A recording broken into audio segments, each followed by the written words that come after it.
I never imagined my 65th birthday would become the day I truly saw my children for who they were. The day started with such hope: a beautiful cake waiting in my refrigerator, two elegantly wrapped gift boxes on my dining table containing the keys to their financial freedom, and my heart full of excitement to finally share my secret. By midnight, I sat alone in my empty house, staring at the untouched cake, listening to the hollow excuses on my voicemail, while across town, my children celebrated with the very people who had once torn our family apart. What they didn't know, what none of them knew, was that I held something far more valuable than their temporary affection: legal control over the trust funds that would determine their futures. This is my story of betrayal, awakening, and reclaiming the power I had given away for too long. Before we jump back in, tell us where you're tuning in from, and if this story touches you, make sure you're subscribed, because tomorrow, I've saved something extra special for you. My name is Catherine Reynolds, though everyone calls me Cathy. For 30 years, I've dedicated every waking moment to ensuring my children would have the opportunities I never had. I worked 60-hour weeks at Westridge Investment Group, climbing from administrative assistant to senior financial advisor. I skipped vacations to pay for summer camps. I drove a 10-year-old sedan while funding their college educations. Every bonus check, every raise, every inheritance from my parents, it all went into carefully managed trust funds for Daniel and Emily. That spring morning, as I applied a touch of mascara and my favorite coral lipstick, I could barely contain my excitement. After decades of responsible money management and calculated investments, I had accumulated nearly $2 million between their two trust funds. Though I had established myself as the trustee until they turned 40, my one insurance policy against their father's potential influence, they had no idea how substantial the accounts had become. Today was finally the day I would show them. The meteorologists had predicted rain, but sunlight streamed through my kitchen window as I put the finishing touches on my outfit, a new navy dress purchased specifically for this occasion. The cake, in my refrigerator, a triple chocolate masterpiece from Bellamy's Bakery, waited patiently beside a bottle of champagne.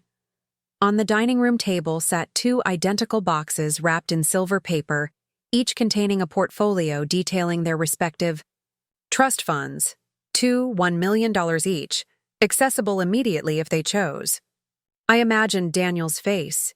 He'd always been practical like me, probably already calculating how this would accelerate his plans to expand his dental practice.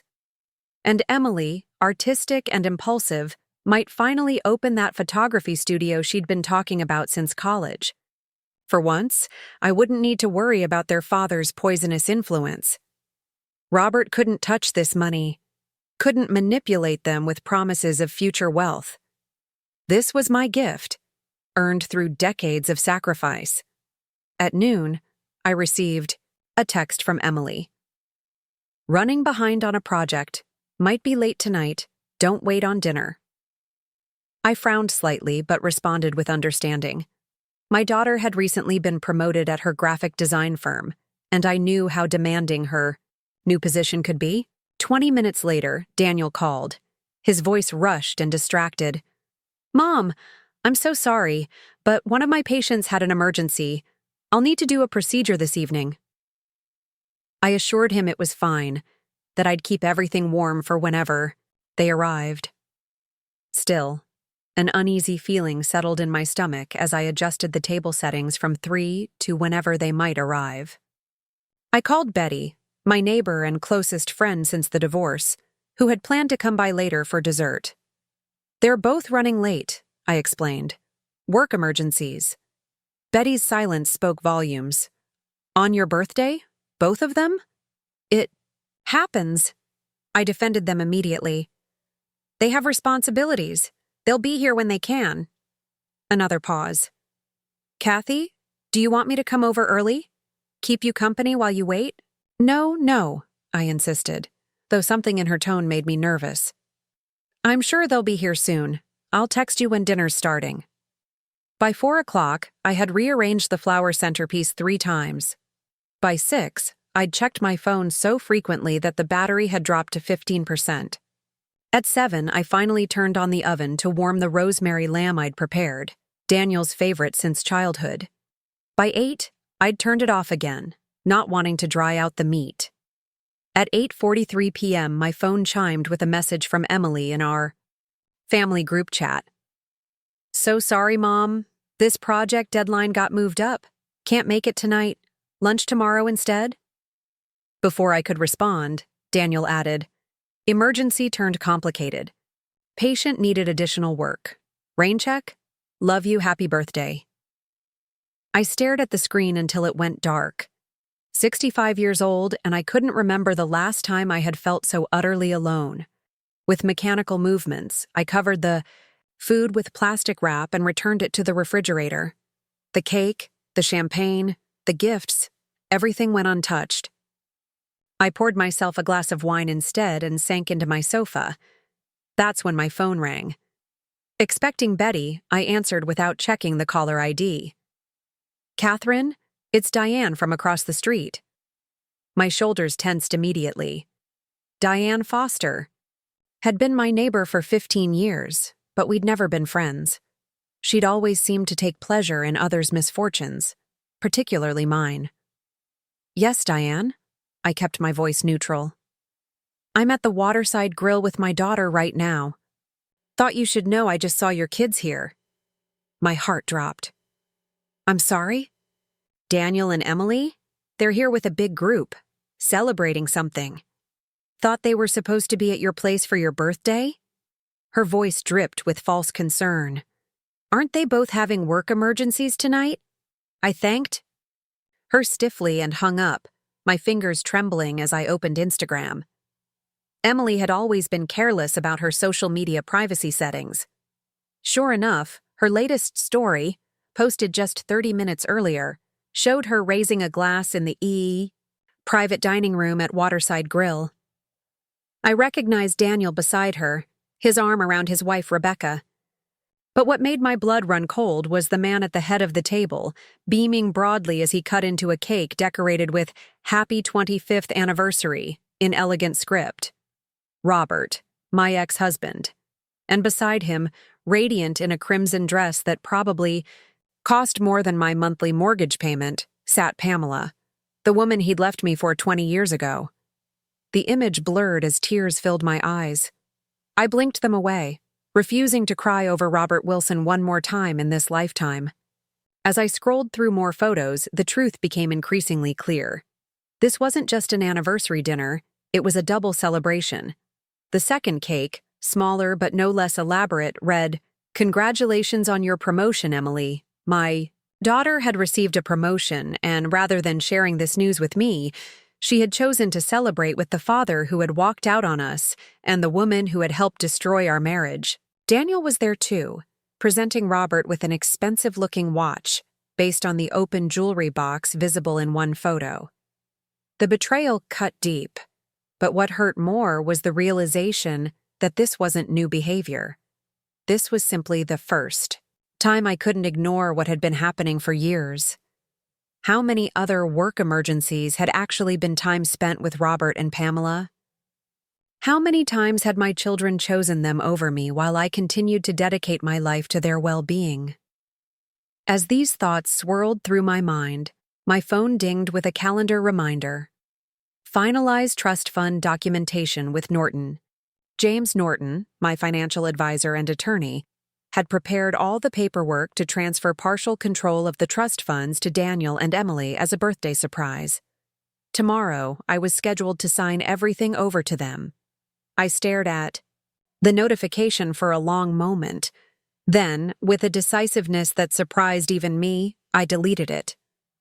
Instead, I typed out a new email to James. Need to discuss significant changes to the trust disbursement plans. Emergency meeting tomorrow, 9 a.m. His response came within minutes. Of course, Cathy. Is everything all right? No, I typed back. But it will be. I slept fitfully that night, my dreams filled with fragments of memories. Robert's face the day he told me he was leaving. 4-year-old Emily crying for her father.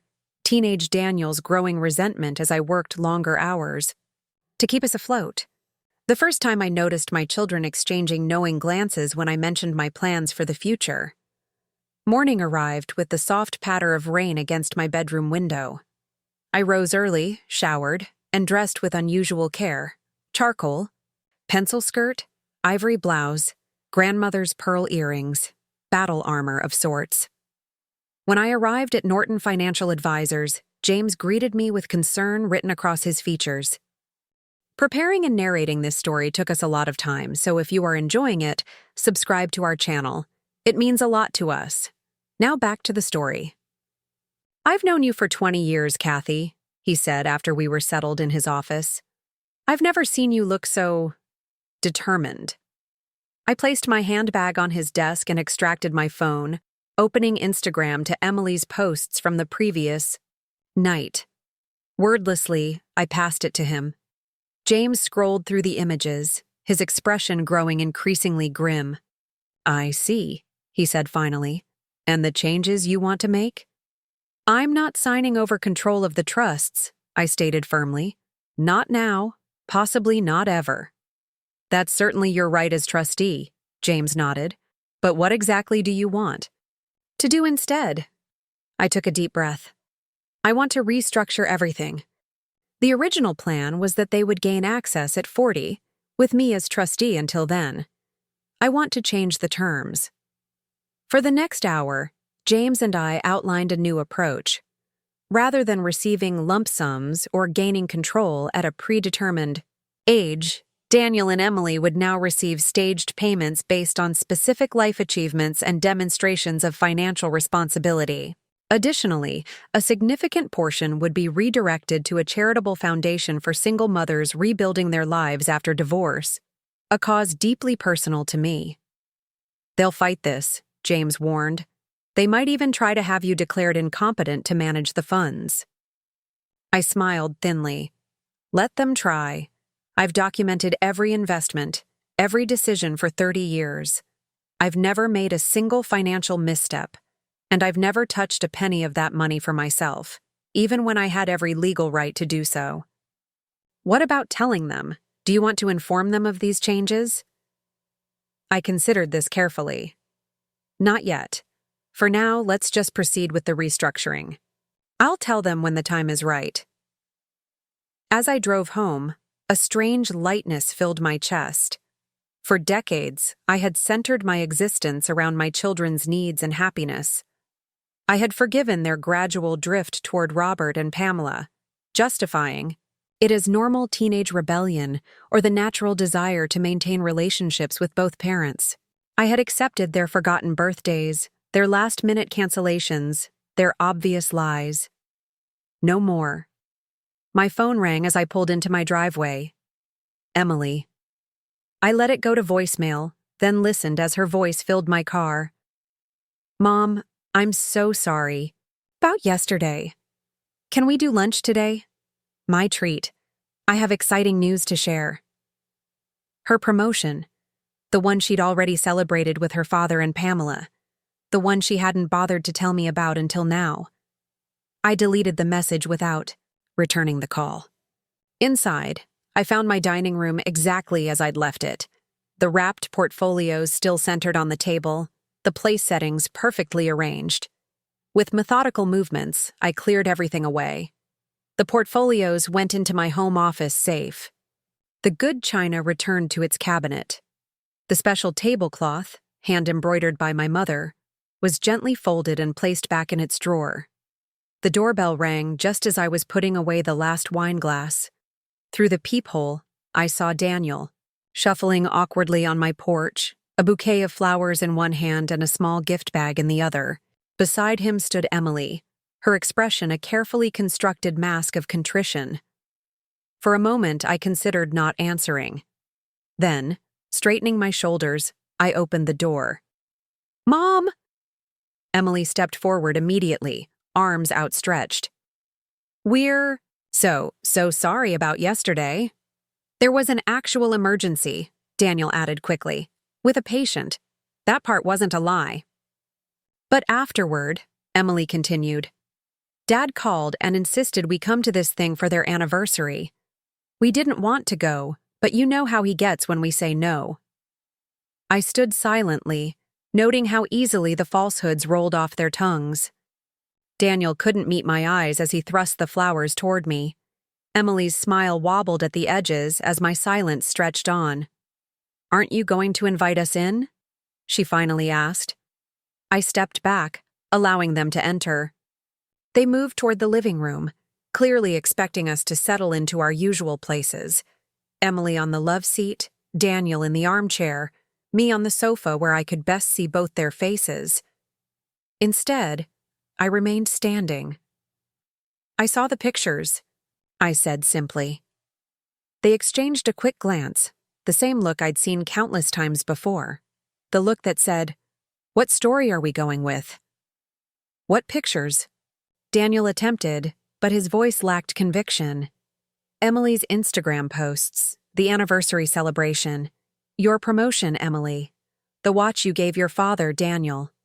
Color drained from Emily's face. Daniel's jaw tightened, the same expression his father used to get when caught in a lie. Mom, it wasn't how it looked, Emily started.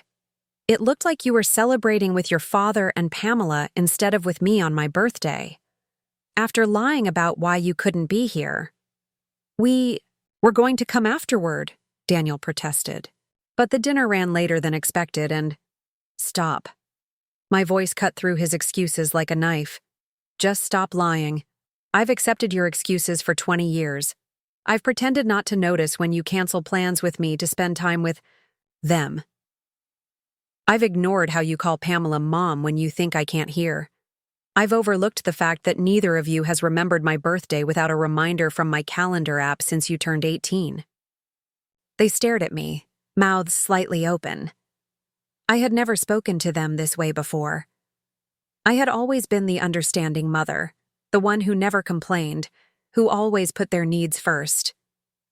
I had something special planned for last night. I continued, my voice steadier than I felt. Something important to share with you both. But you chose them. Again. Emily's eyes filled with tears, always her first defense when confronted. That's not fair. We love you. She hesitated, seemingly unable to find a justification even she could believe. We just what? I pressed. Just forgot. It was my 65th birthday? Just decided your father's anniversary with the woman he left us for was more important? Just thought I wouldn't mind being lied to and abandoned? You're being dramatic, Daniel said, his father's words in his… Now, it was just dinner. It wasn't just dinner, I replied quietly. It was a choice.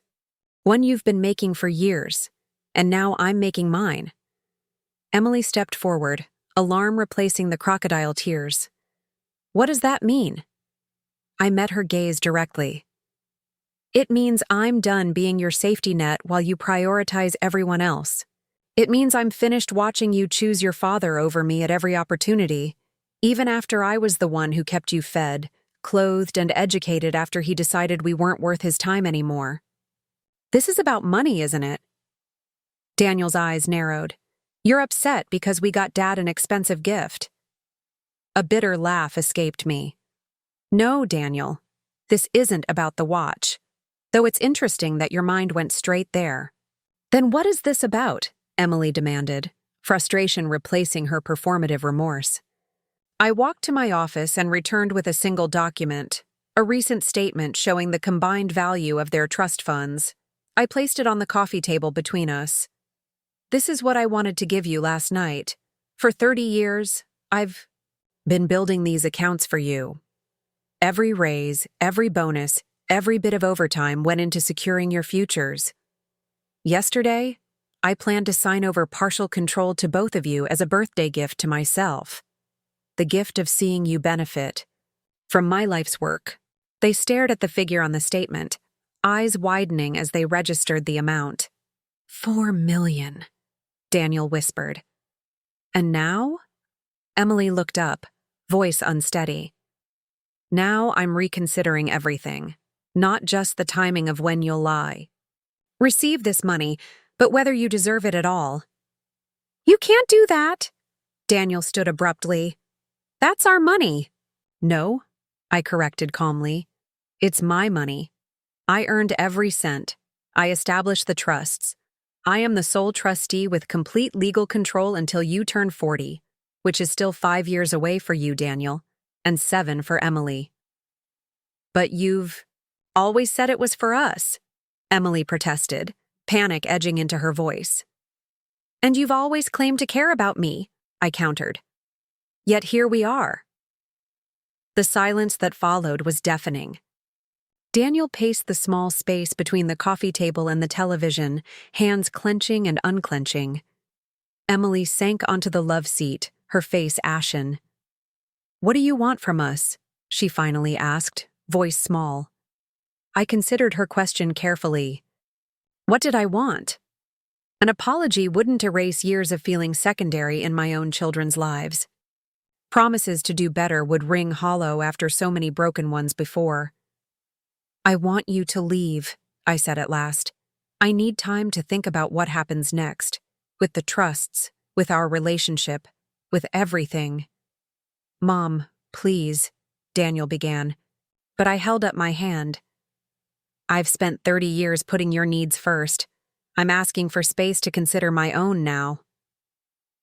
They left reluctantly, throwing worried glances back at the statement still lying on my coffee table.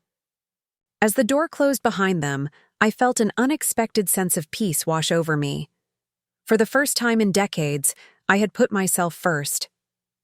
That evening, as rain tapped gently against my windows, I poured myself a glass of the champagne that should have been for celebration the night before.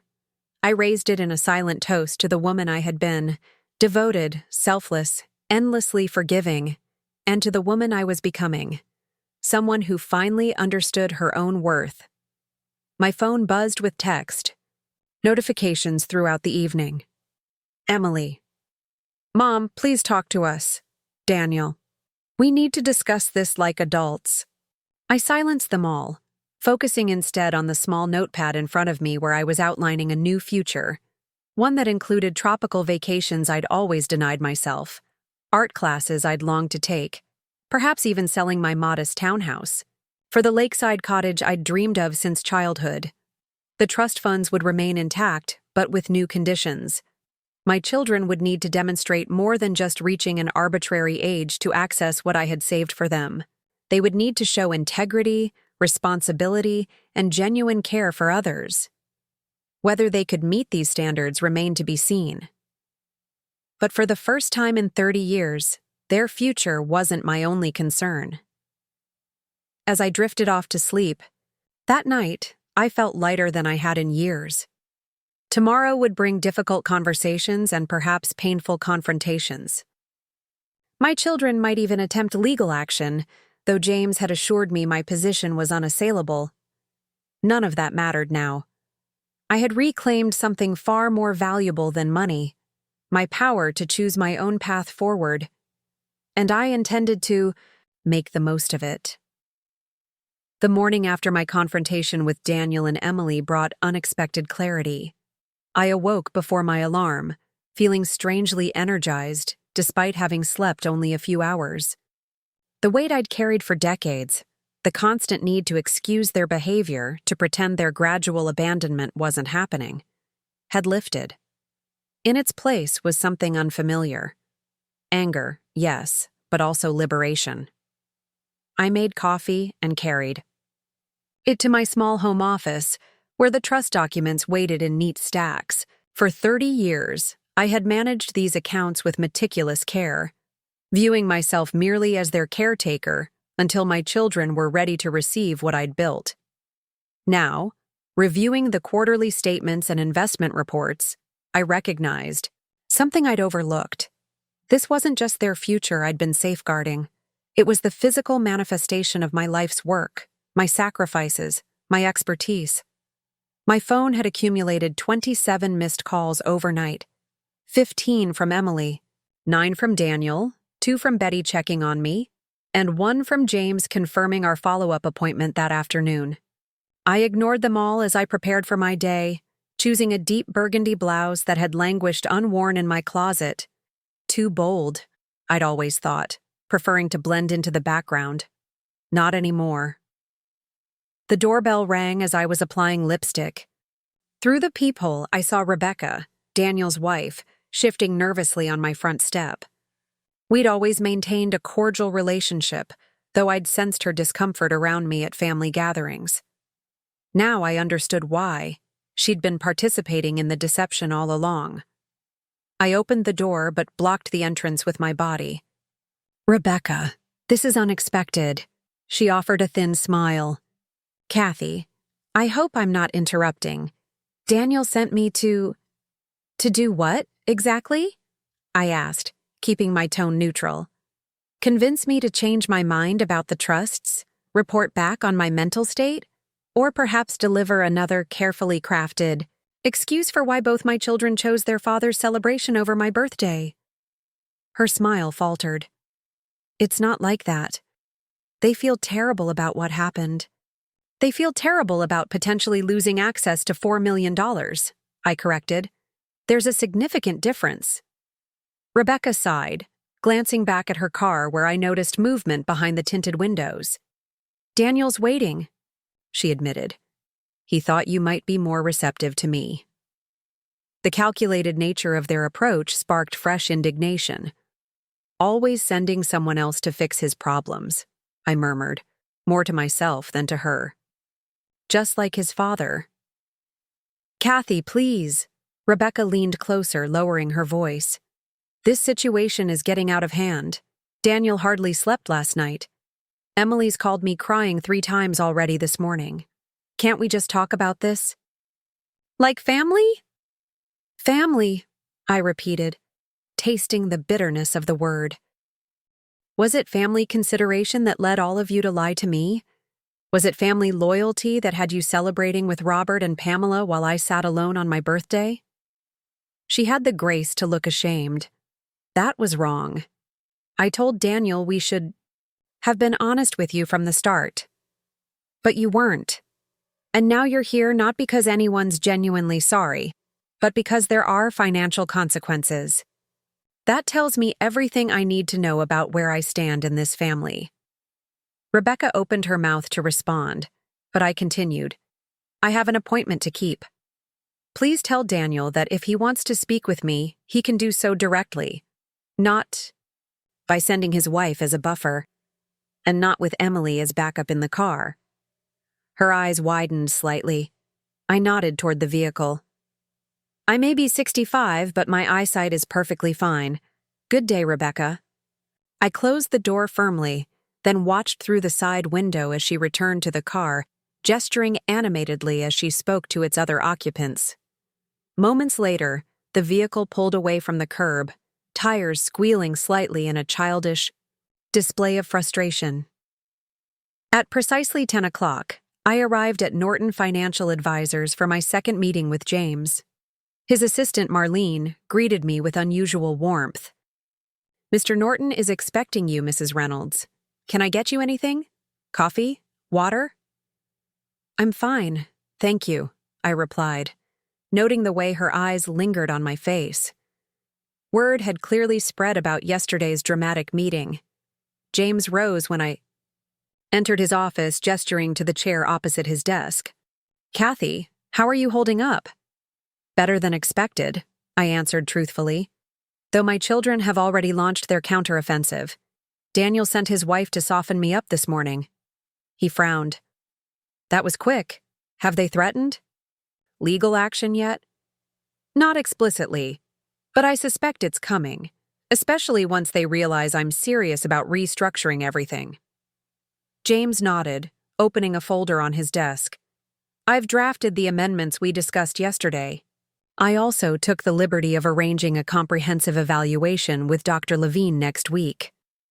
"A psychiatric evaluation?" I raised an eyebrow. "A preventive measure," he explained. "If Daniel and Emily do challenge your competency to manage the Trusts having a recent assessment from a respected geriatric psychiatrist will be invaluable. The suggestion that I needed to prove my sanity stung, but I recognized the wisdom in his advice. Schedule it, I agreed. What else? We should discuss your living situation, James said carefully. Your current home is titled jointly with Daniel, correct? A holdover from when you helped him qualify for his first practice loan? I nodded, remembering how proud I'd been to co-sign for my son, believing it symbolized our partnership in building his future. He's never contributed to the mortgage, I noted. Not one payment in 7 years. Nevertheless, he has legal claim to the property. If this dispute escalates, he could potentially force a sale or even try to evict you. The thought sent a chill through me. He wouldn't go that far. James gave me a measured look. Yesterday, you wouldn't have believed they'd miss your birthday to celebrate with Robert and Pamela either. He had a point. The Daniel and Emily I thought I knew wouldn't have betrayed me so casually. Who knew what other unpleasant surprises awaited? What do you suggest? I asked. Use some of your personal savings, not the trust assets, to secure a new residence. Something solely in your name. We can handle the transition quietly before they realize what's happening. The idea of leaving my home of 15 years should have been devastating. Instead, I felt a surprising surge of excitement. The townhouse had never truly been mine. I'd chosen it primarily for its proximity to Daniel's first dental office, wanting to be available to help with his daughter Sophie when needed. The neighborhood, the decor, even the garden plants had been selected with my children's preferences in mind. I think that's an excellent idea, I said, straightening in my chair. In fact, I know exactly where I want to live. James looked surprised by my enthusiasm. You do? The Riverside Cottages development, I explained. The one with the small houses overlooking Oak Ridge Falls. I've admired them since they were built, but always talked myself out of it because Emily thought they were too far from the city, and Daniel complained they didn't have enough guest space. A small smile flickered across James's face. Those are lovely properties, and the distance from your children might be advantageous under the circumstances. My thoughts exactly. We spent the next hour finalizing the trust amendments. Under the new terms, neither Daniel nor Emily would receive any funds until they demonstrated financial responsibility through specific benchmarks, maintaining steady employment, establishing their own retirement accounts, and contributing to charitable causes. Even then, disbursements would come in measured increments rather than lump sums. Additionally, I created provisions for Sophie, my granddaughter, ensuring her education would be funded regardless of her parents' actions. There's something else, I said as James prepared to send the documents for formal drafting. I want to establish a separate foundation using a portion of the trust assets. For women rebuilding after divorce. He nodded approvingly. A fitting tribute to your own journey. How much would you like to allocate? I considered the question carefully. 1 million, I decided. Enough to make a significant impact, while still leaving substantial funds for Daniel and Emily should they earn access to them. And the foundation's name? Second Chances, I replied without hesitation. Because that's what I'm giving myself right now. As I left James's office, my phone chimed with a text from Emily. Dad and Pamela want to meet with you. Neutral ground. Please, Mom, just hear them out. The audacity was breathtaking. Not only were my children in league against me, but they'd enlisted Robert and Pamela as well. I deleted the message without responding and drove directly to Riverside. Cottages. The sales center was quiet when I arrived, just a single agent typing at her desk. She looked up as the door chimed, her expression brightening when she saw me. Good morning. I'm Natalie. Are you interested in our community? Very much so, I replied. I'm looking for a fresh start.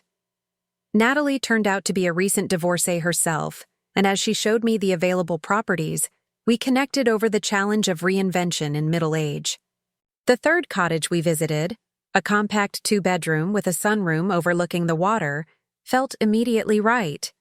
The large windows filled the space with natural light, and the small but thoughtfully designed kitchen opened onto a deck, perfect for morning coffee.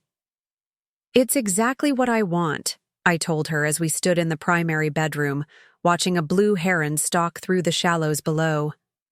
How quickly could I move in? Natalie seemed surprised by my decisiveness. "The owner is motivated to sell, with a strong offer and expedited financing, possibly within 30 days. I'll be paying cash," I informed her, "and I'm prepared to make an offer today." 2 hours later, I left the sales office with a signed purchase agreement and a profound sense of taking back control.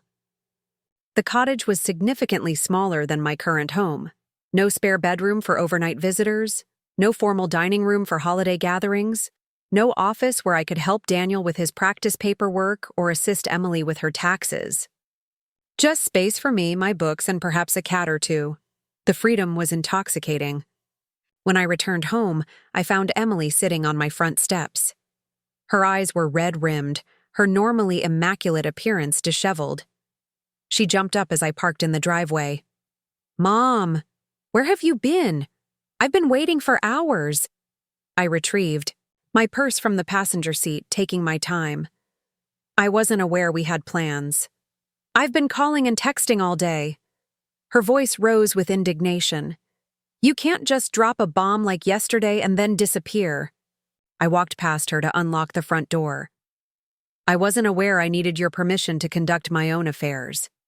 She followed me inside, her frustration palpable. "This isn't like you, Mom. Ignoring calls, making threats about the trusts. Daniel thinks you're having some kind of breakdown." "How convenient," I remarked, setting my keys in the ceramic dish by the door. A long-ago Mother's Day gift from Daniel, painted in his 5th grade art class. Attributing my awakening to mental instability rather than acknowledging your own behavior. Emily sank onto the sofa, suddenly deflated. "Is that what this is? An awakening? What would you call it when someone finally recognizes a pattern of disrespect and decides not to tolerate it anymore?" "It was one dinner, Mom. One birthday." "Yes, we should have been honest about where we were going, but you're acting like we committed some terrible crime." I studied my daughter's face, the genuine confusion in her expression telling me everything I needed to know about how she perceived our relationship. In her mind, missing my milestone birthday for her father's celebration was a minor transgression, easily forgotten with a few tears and apologies. She truly didn't understand the depth of the hurt or recognize the pattern it represented. "It wasn't just one dinner," I said quietly. "It was Thanksgiving 3 years ago, when you both claimed food poisoning but were actually at Robert and Pamela's lake house. It was last Christmas, when you left my celebration early for their evening party, but told me you were tired and heading home. It was Daniel missing my retirement party because Pamela had theater tickets for the same night. It's been 20 years of small betrayals that I pretended not to notice because acknowledging them was too painful." Emily's expression shifted from confusion to defensive anger. "That's not fair. We've always tried to balance time with both of you.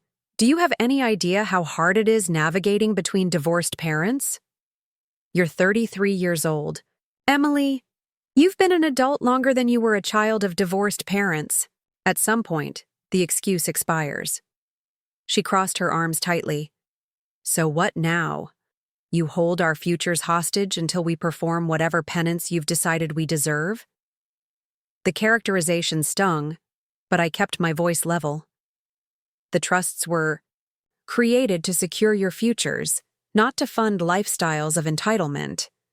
If rethinking how and when you receive that money makes me a hostage taker in your eyes, then perhaps that's exactly why the restructuring is necessary."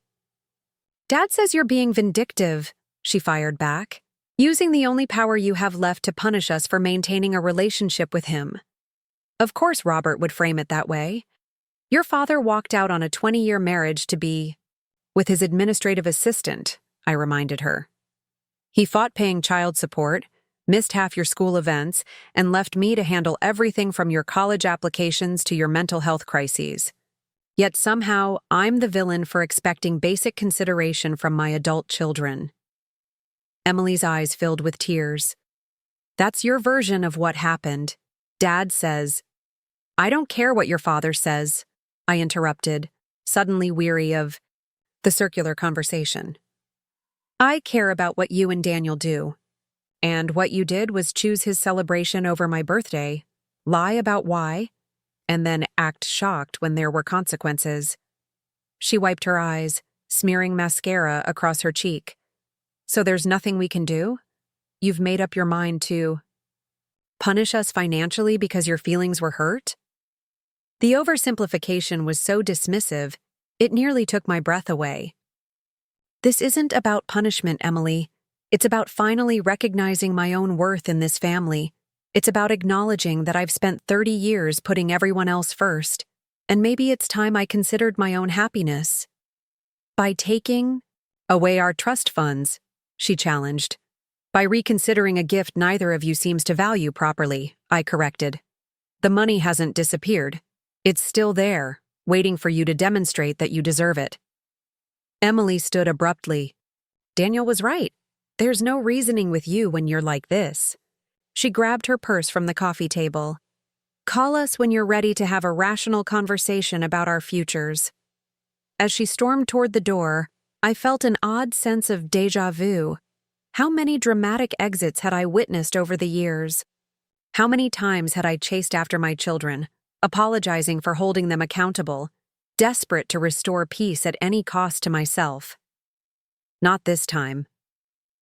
Emily, I called as she reached for the doorknob. She paused, perhaps expecting the usual capitulation. Instead, I said simply, I've changed the terms of the trusts. The paperwork has already been filed. She turned slowly, her expression hardening. What does that mean exactly? It means that access to those funds will now depend on demonstrated responsibility and genuine care for others.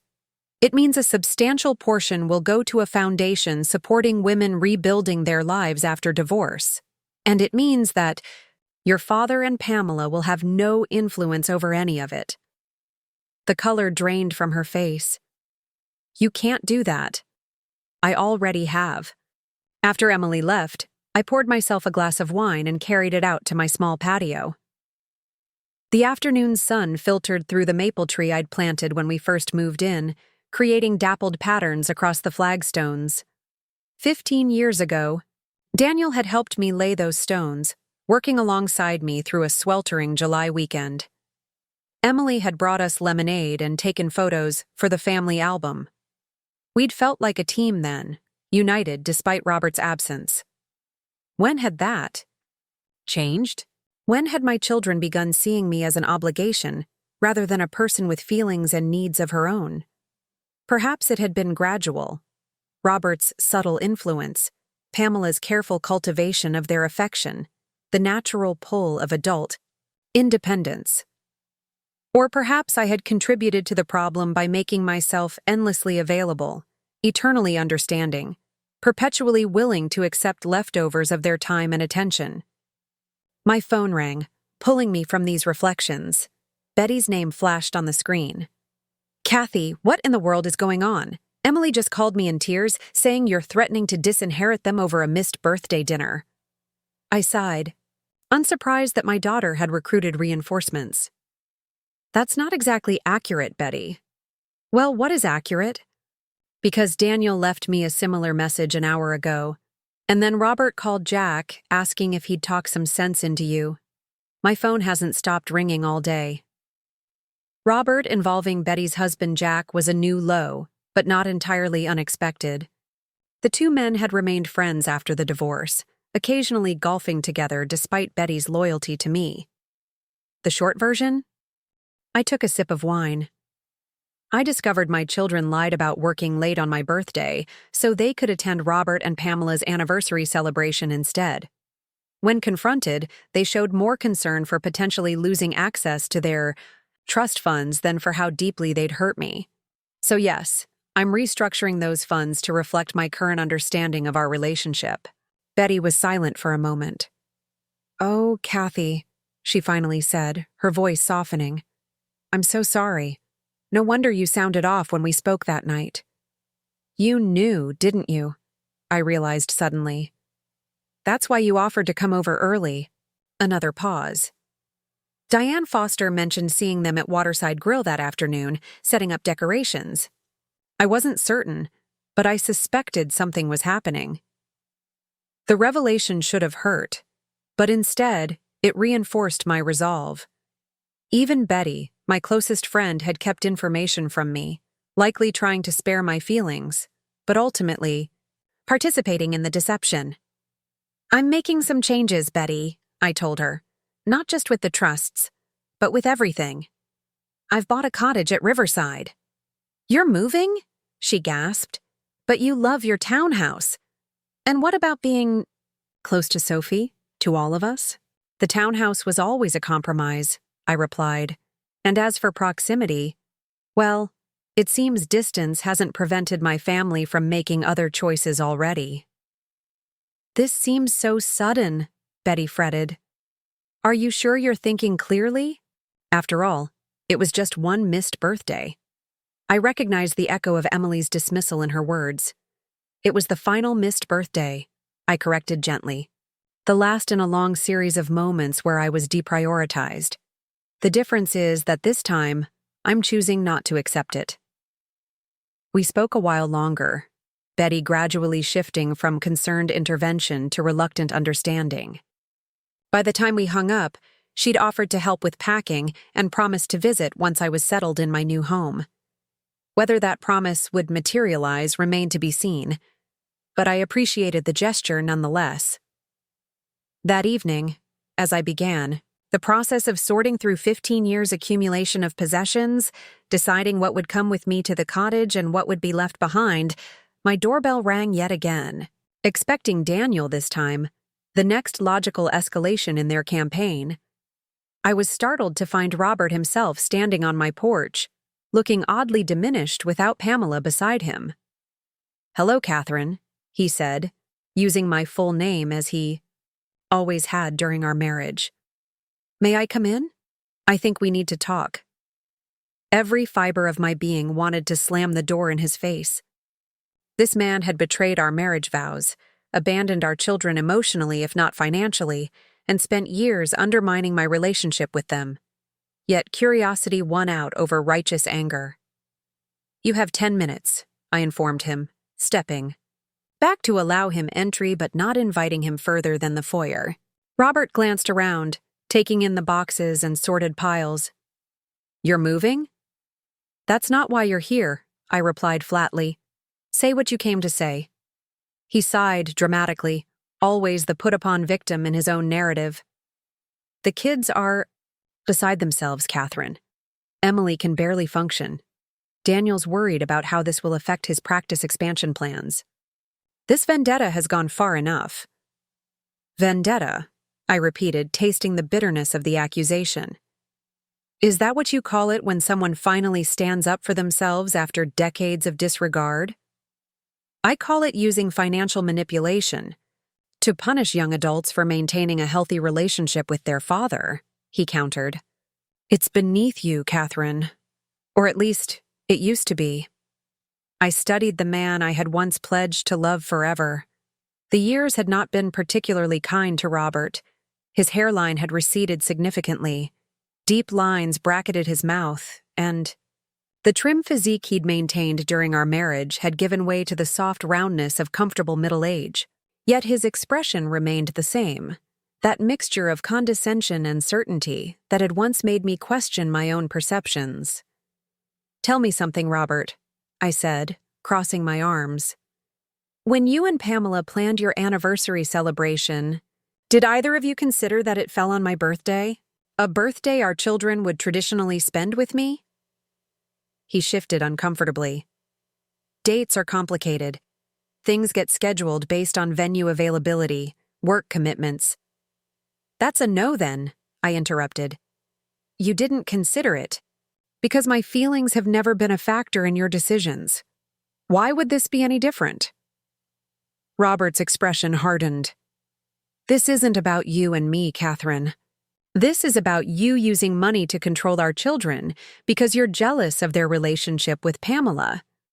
The accusation was so absurd, I actually laughed. Jealous? Of what exactly? The woman who participated in destroying my marriage? Who spent years cultivating my children's affection while I was working overtime to keep a roof over their heads? Pamela has been nothing but good to Daniel and Emily, he protested. She's been a second mother to them. And that's supposed to comfort me? That the woman you left me for has successfully inserted herself into the role I never stopped fulfilling? I shook my head in disbelief. You really don't see it, do you? You think this is normal, that I should accept being an afterthought in my own children's lives because it's convenient for you and your new family. Robert ran a hand through his thinning hair in frustration. Look, I didn't come here to rehash ancient history. I came to appeal to your better nature. Daniel and Emily love you. They made one mistake. They've made a pattern of choices, I corrected. And now I'm making mine. By stealing their inheritance? He challenged. By redefining the terms under which they receive a gift they've done nothing to earn, I replied calmly. My money, my decision. Just as you decided 20 years ago, that your happiness with Pamela was more important than your vows to me. His face flushed with anger. You've changed, Catherine. You used to be reasonable. I've finally changed, I agreed. After 20 years of being exactly who everyone expected me to be. Understanding, forgiving, endlessly accommodating. That version of Catherine Reynolds retired the night her children chose your anniversary over her birthday. Robert opened his mouth to argue further, but I held up my hand. Your 10 minutes are up. Please leave my home. He glared at me for a long moment, then said coldly, The kids were right. There's no reasoning with you anymore. I hope you realize what you're throwing away over wounded pride. As I closed the door behind him, his words echoed in my mind. What was I throwing away, exactly? A relationship with my children based on obligation rather than genuine care? The illusion that I mattered as much to them as their father did? Or perhaps most importantly, the comfortable fiction that sacrificing my own needs and feelings would somehow be rewarded with the love and respect I deserved. Whatever it was, I was increasingly certain I'd be better off without it. That night, I slept more soundly than I had in years, unburdened by the weight of unmet expectations. In the morning, I rose early and drove to the cottage, spending a peaceful hour measuring for furniture and imagining my new life there. On my way back, I stopped at Oakridge Falls, the cascading water that would soon be my daily view. Standing at the railing, watching the powerful flow carve its relentless path through ancient stone, I felt a profound connection to the natural force before me. For millions of years, that water had followed the path of least resistance, wearing away at barriers, reshaping the landscape through persistent pressure. But occasionally, during spring floods or after heavy rains, it would break free of its usual channel, finding new routes, creating new patterns in the earth. I had spent 30 years as that river, following the expected course, gradually eroding under the pressure of others' needs and expectations. Now, after the flood of revelations these past days had brought, I was carving a new path, one determined by my own choices rather than the comfortable patterns of the past.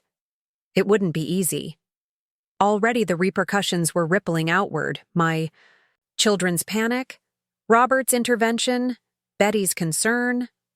Soon would come the legal maneuvers, the family alliance against me, perhaps even attempts to challenge my mental competence. James had warned me to expect resistance on all fronts. Let It come, I thought, feeling the spray of the falls cool against my face. I had weathered storms before, a devastating divorce, single parenthood, rebuilding a career while raising 2 children alone. I had emerged stronger each time, though perhaps not wiser until now. This time would be different. This time, I wasn't, fighting to maintain a family structure that had already fractured, or sacrificing myself for children too young to understand the cost. This time, I was standing up for my own worth, asserting my right to be valued not just as a mother, a provider, or a safety net, but as Catherine Reynolds, a woman who deserved basic respect and consideration from those who claimed to love her. As I turned to leave, my phone chimed with a text message. Daniel, we need to talk, all of us, including Dad and Pamela. This has gone too far. Name your terms. I smiled at the screen, recognizing the negotiation tactic for what it was. My son, always his father's child, believed everything had a price, that emotional wounds could be salved with the right combination of apologies and promises, that boundaries could be redrawn with sufficient pressure. He would learn, as I finally had, that some things were non-negotiable. Self-respect, dignity, the right to determine my own path forward. I typed a simple response. There are no terms. There is only change. I'll be in touch when I'm ready.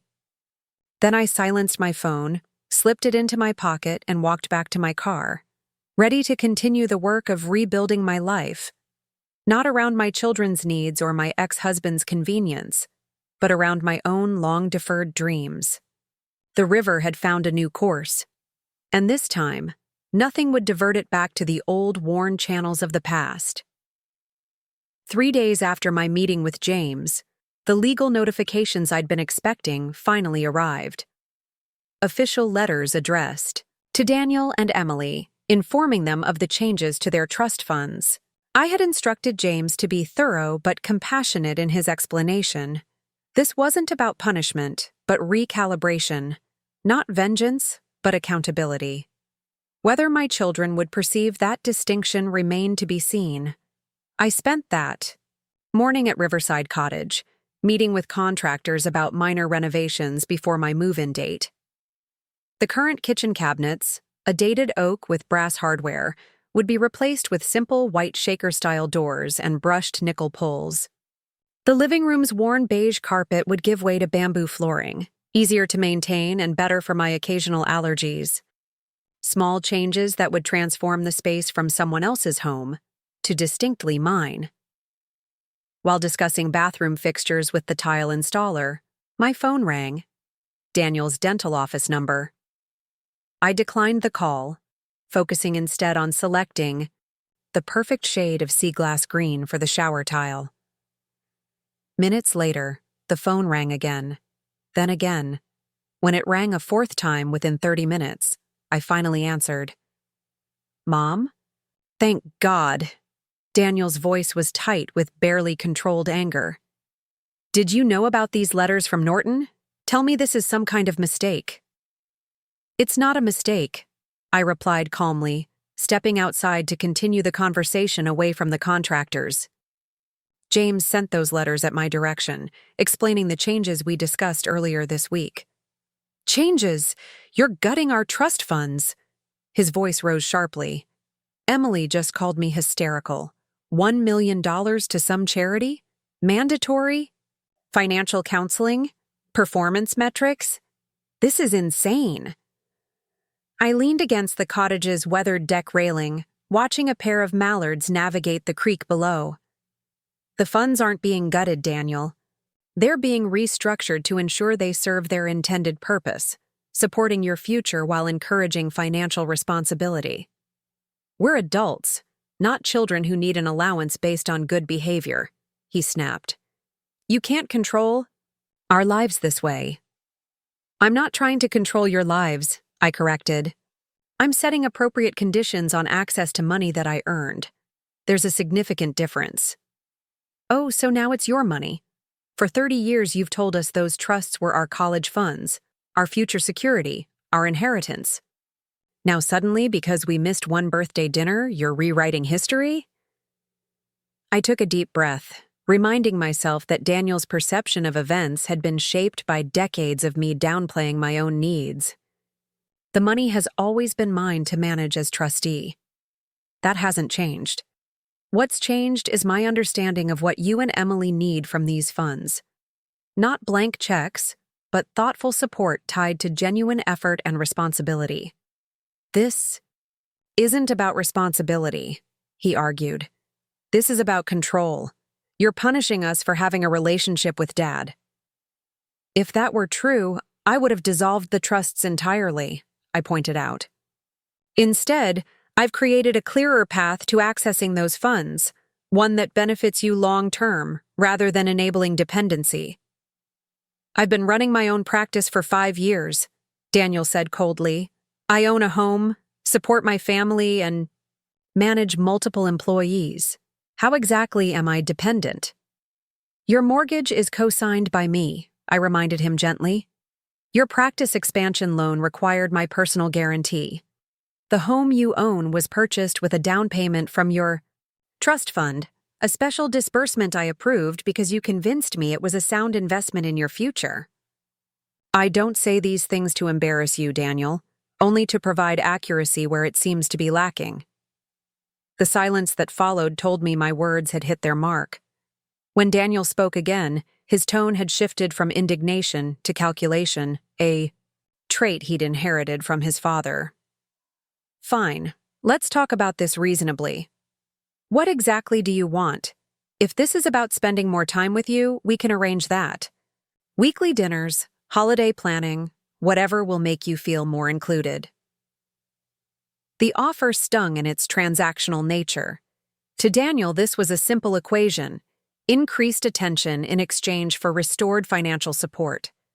The fact that he saw our relationship in such mercenary terms only confirmed I'd made the right decision. What I want, I said carefully, is recognition of my inherent value in this family. Not as a financial resource or occasional obligation, but as a person worthy of basic consideration. What I want is for my children to develop a healthier relationship with money, privilege, and family responsibility. The trust amendments are designed to support those goals, not to secure more of your time through coercion. That's not very specific, he responded, clearly frustrated by my refusal to provide a simple checklist of demands. Because authentic relationships can't be reduced to transaction, I explained. You can't buy your way back into my good graces, Daniel. This isn't about performing certain actions to regain access to money. It's about genuine growth and recognition of how your choices affect others. So we're just supposed to wait around hoping you'll eventually decide we've become better people? His voice dripped with sarcasm. That's completely unreasonable. What's unreasonable is expecting to treat someone thoughtlessly for years and face no consequences, I countered. The trust amendments outline clear benchmarks for accessing funds. They're in the documentation James sent. Read it carefully, instead of reacting emotionally. I'm calling a lawyer, Daniel declared. Dad says we have grounds to challenge these changes. Of course, Robert would encourage this approach. You're welcome to pursue legal action if you feel it's necessary, I said evenly. James assures me my position as trustee is legally unassailable, but you should certainly explore all your options. This isn't over, Daniel warned before ending the call. I slipped my phone back into my pocket, feeling oddly calm. The conversation had unfolded almost exactly as James had predicted. Initial shock and anger, followed by negotiation attempts, culminating in legal threats. The next phase would likely involve family pressure, then possibly public embarrassment tactics, before eventually circling back to more sophisticated negotiation. Robert had used similar strategies during our divorce proceedings, and our children had clearly absorbed his playbook. This time, however, I was prepared. More importantly, I was resolute in a way I'd never been before. My children's responses, focusing entirely on money rather than the relationship damage their actions had caused, only reinforced my conviction that the trust restructuring was necessary. I returned to the cottage interior where the contractors awaited my decisions. Working through the remaining renovation choices brought a satisfaction I hadn't anticipated. Each selection a small assertion of personal preference, unmediated by considerations of others' opinions. No need to choose neutral tones because Emily thought bold colors dated a space, or avoid patterns because Daniel found them busy and distracting. Adjust my own taste, my own comfort, my own vision. By mid-afternoon, the plans were finalized, contracts signed, and deposits paid. As I walked to my car, I felt a lightness that seemed almost inappropriate given the family conflict brewing. But perhaps that was the point. For too long, I had equated family harmony with personal happiness, believing I couldn't have one without sacrificing the other. Now I understood they were separate entities, and sometimes maintaining healthy boundaries required accepting temporary discord. I drove home on back roads, enjoying the lush green of early summer in the Pacific Northwest. My phone rang again as I turned onto my street. Emily, this time. "I've received your trust papers." Her voice was ice. "I've read them." "Then you understand the changes aren't designed to withhold funds permanently, just to establish clearer conditions for access," I replied, pulling into my driveway. "I understand that you've betrayed us," she said bitterly. "That all your talk about securing our futures was conditional on us making you the center of our lives." I sighed, shutting off the engine. "That's a profound distortion, Emily. The funds are still there for your future. The conditions reflect basic financial responsibility and ethical consideration, benchmarks any reasonable adult would meet regardless of maternal relationships. You've allocated $1 million to other women," she countered. "Money you always said was for Daniel and me. A portion of the funds, yes, to help women who face the same challenges I did when your father left. The foundation will provide emergency housing, job training, and legal support for mothers rebuilding after divorce." "So strangers matter? More to you than your own children?" The hurt in her voice was genuine, cutting through her anger. "No, Emily, but your character development matters more than simply handing you millions without any responsibility attached. The fact that you're more concerned about the foundation allocation than understanding why these changes were necessary suggests I've made the right decision." She was silent for several moments. Then, in a quieter voice, "Dad says you're having some kind of breakdown. That grief over aging alone has made you irrational." The characterization was so predictable I almost laughed. Robert had always pathologized any assertion of independence on my part, framing my legitimate needs as emotional instability. Now he was teaching our children to do the same. "And what do you think?" I asked. "Do I sound irrational to you?" "You sound—" She hesitated. "Different. Harder. Not like the mom I know." "Perhaps the mom you know was an incomplete version of who I actually am," I suggested. "Perhaps she set aside parts of herself to avoid conflict and maintain peace, even at personal cost." "That doesn't justify punishing us financially," Emily persisted. "I'm not punishing you. I'm establishing boundaries around resources I worked 30 years to build. Resources you and your brother have taken for granted, while dismissing the person who created them." "So what happens now?" she asked, her voice small. "Now you have choices," I replied. "You can fight these changes legally, though James assures me that would be both expensive and futile.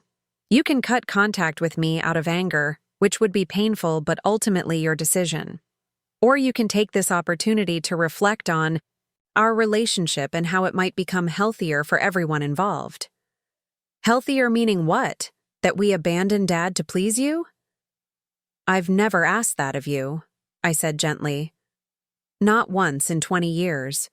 I've only asked for basic consideration, that my birthday might matter as much as your father's anniversary with the woman he left me for. That my feelings might deserve the same care you extend to Pamela's. That my time and support might be acknowledged rather than expected." You make it sound so simple, Emily sighed. It is simple. But simple doesn't mean easy, especially when patterns are deeply established. After we disconnected, I sat in my car for several minutes, processing the conversation. Though still defensive, Emily had engaged more thoughtfully than Daniel, actually listening to my perspective, rather than simply asserting her own. It wasn't acceptance, but it was perhaps the beginning of understanding. Inside my townhouse, evidence of packing progress greeted me, labeled boxes stacked in corners, shelves half-emptied, walls bare where family photos had once hung. I had decided to take only what truly mattered for my new life, books I genuinely loved rather than displayed for visitors' approval, kitchen tools I actually used rather than the expensive knife set Emily had insisted I needed, clothing that brought comfort rather than merely projecting professionalism. The rest would be sold, donated, or left behind. My phone chimed with a text from an unfamiliar number. Mrs. Reynolds, this is Thomas Green. We need to talk about how your actions are affecting our family. Please call me. Emily's husband, reaching out directly for the first time since this began. I saved the number but didn't respond. Thomas had always been polite but distant during family gatherings, clearly uncomfortable with the complex dynamics between Emily, Daniel, and me.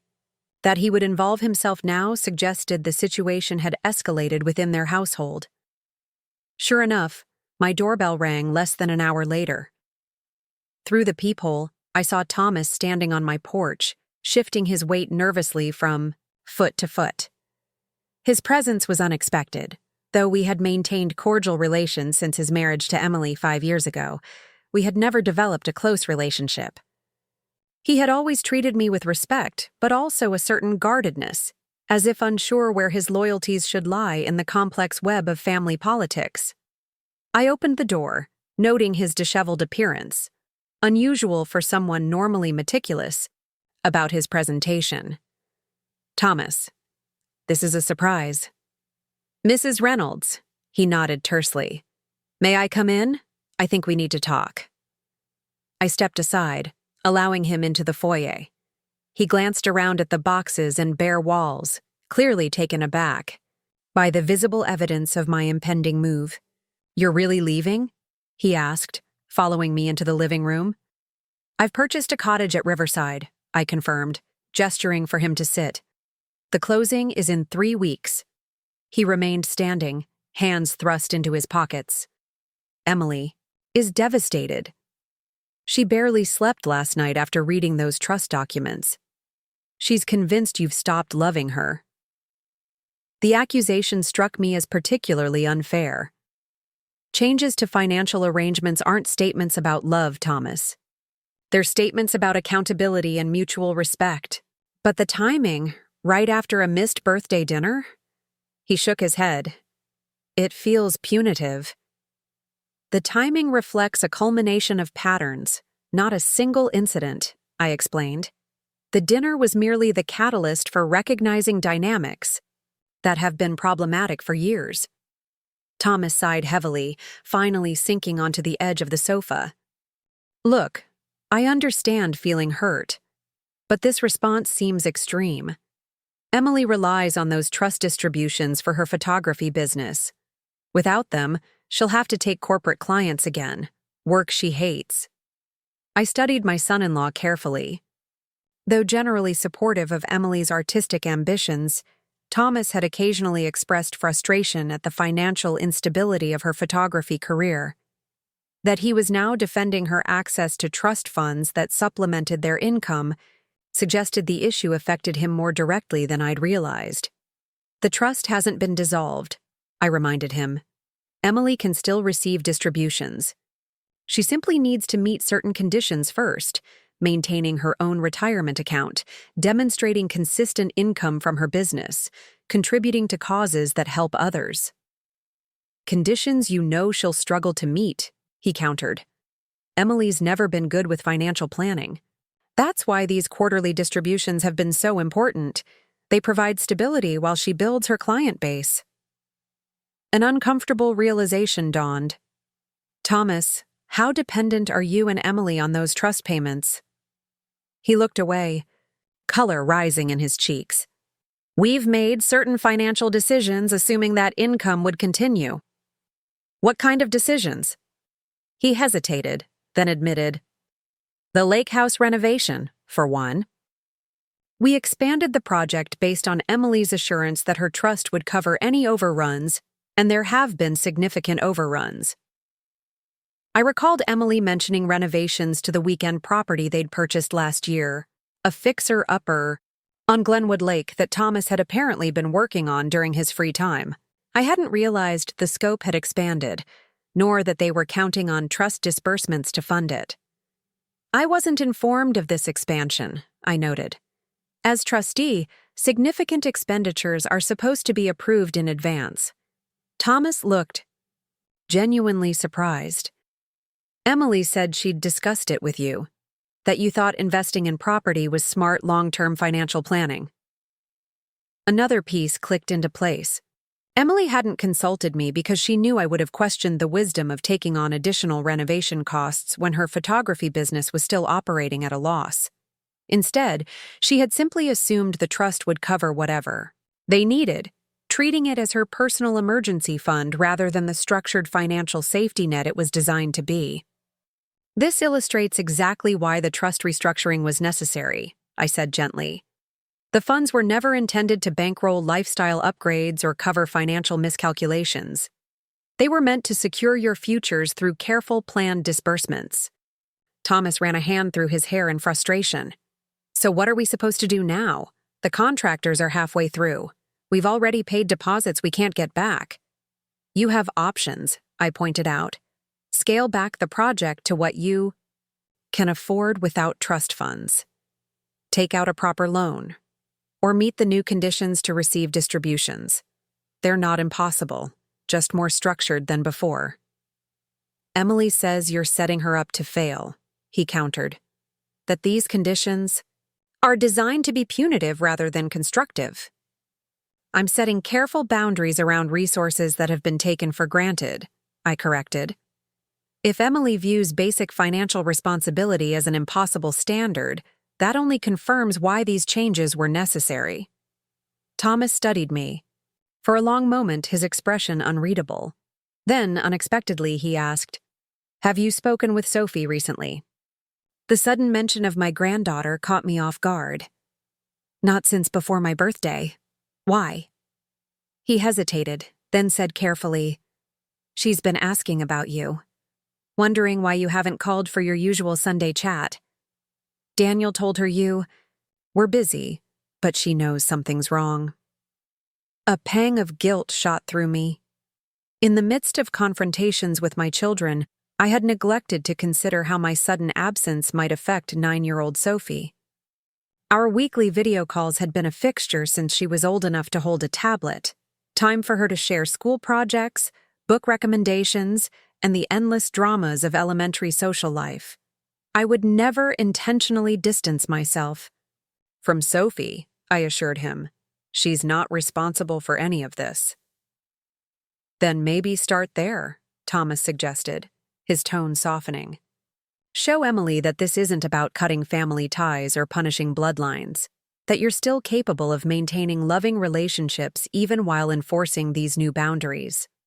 The subtle manipulation wasn't lost on me, using my love, for Sophie as leverage to soften my position on the trusts. Yet beneath the strategy was a valid point. My conflict with Daniel and Emily shouldn't extend to my relationship with my granddaughter. I'll call her tonight, I promised. But I need you to understand something, Thomas. My relationship with Sophie is separate from the trust restructuring. One will not influence the other. He nodded slowly, some of the tension leaving his shoulders. Fair enough. But please remember that your decisions affect more than just Emily and Daniel. They ripple through the entire family. After Thomas left, I sat quietly in my increasingly empty living room, considering the broader implications of the boundaries I was establishing. My focus had been so intently on my relationship with my children that I'd failed to consider the satellite relationships affected by this seismic shift. with Sophie, with Thomas, even with Betty and other friends who found themselves caught in the middle of family conflict. Setting boundaries wasn't a clean surgical procedure. It was messy, with consequences extending beyond the primary relationships involved. The question wasn't whether these consequences existed, but whether they justified abandoning necessary change. I reached for my phone and dialed Sophie's number, a direct line I'd insisted on when Daniel got her a phone for her 9th birthday, over his objections that all communication should go through parental devices first. She answered on the second ring, her voice brightening instantly. "Grandma, where have you been? I called you 3 times. "I'm so sorry, sweetheart," I said, feeling a genuine rush of warmth at her enthusiasm. "I've been very busy with some important changes in my life, but that's no excuse for missing our Sunday call." "Dad said you're mad at everyone," she stated matter-of-factly. "Are you mad at me too?" "Absolutely not," I assured her immediately. "Nothing could ever make me mad at you, Sophie. The grown-ups in our family are having some disagreements, but none of that has anything to do with you." "Is that why you weren't at my dance recital yesterday? Dad said you were invited but didn't want to come." The revelation hit like a physical blow. "Sophie, I wasn't invited to your recital. This is the first I'm hearing about it." A pause. "But Dad showed me the text he sent you, with the details and everything." "When did he send this text?" I asked carefully. "Last week, I think." He said you never answered. I checked my message history with Daniel. The last text I'd received from him was 3 days ago about the trust changes. There was nothing about a dance recital. "Sophie, there must have been some confusion. I never received an invitation, and I would never intentionally miss your performance. You know how much I love watching you dance." "Oh." Her voice was small. "So Dad was wrong?" I chose my words carefully, unwilling to explicitly call my son a liar to his daughter. Sometimes messages don't go through properly, or they get lost among other communications. The important thing is that I would have been there if I'd known about it. "Can I show you my dance anyway? On video chat?" "I would love that," I said, grateful for her resilience. "Right now?" "Yes. Let me change into my costume." While waiting for Sophie to return, I searched my email, text messages, and even checked my spam folder for any communication about a dance recital. Nothing. Daniel had deliberately misled his daughter, allowing her to believe I had chosen to miss her performance. The casual cruelty of using a child as a pawn in adult conflict disgusted me. Sophie reappeared on screen moments later, wearing a blue sequined leotard with a matching tulle skirt. For the next 10 minutes, I watched her perform an energetic jazz routine to a pop song I vaguely recognized, praising her timing and expression, marveling at how much she'd improved since her last recital. "That was wonderful, Sophie. You've been practicing hard," she beamed, twirling one last time before flopping onto her bed. "Miss Jennings says I might be ready for point shoes next year if I keep working on my technique." "That's exciting. Point work is a big milestone."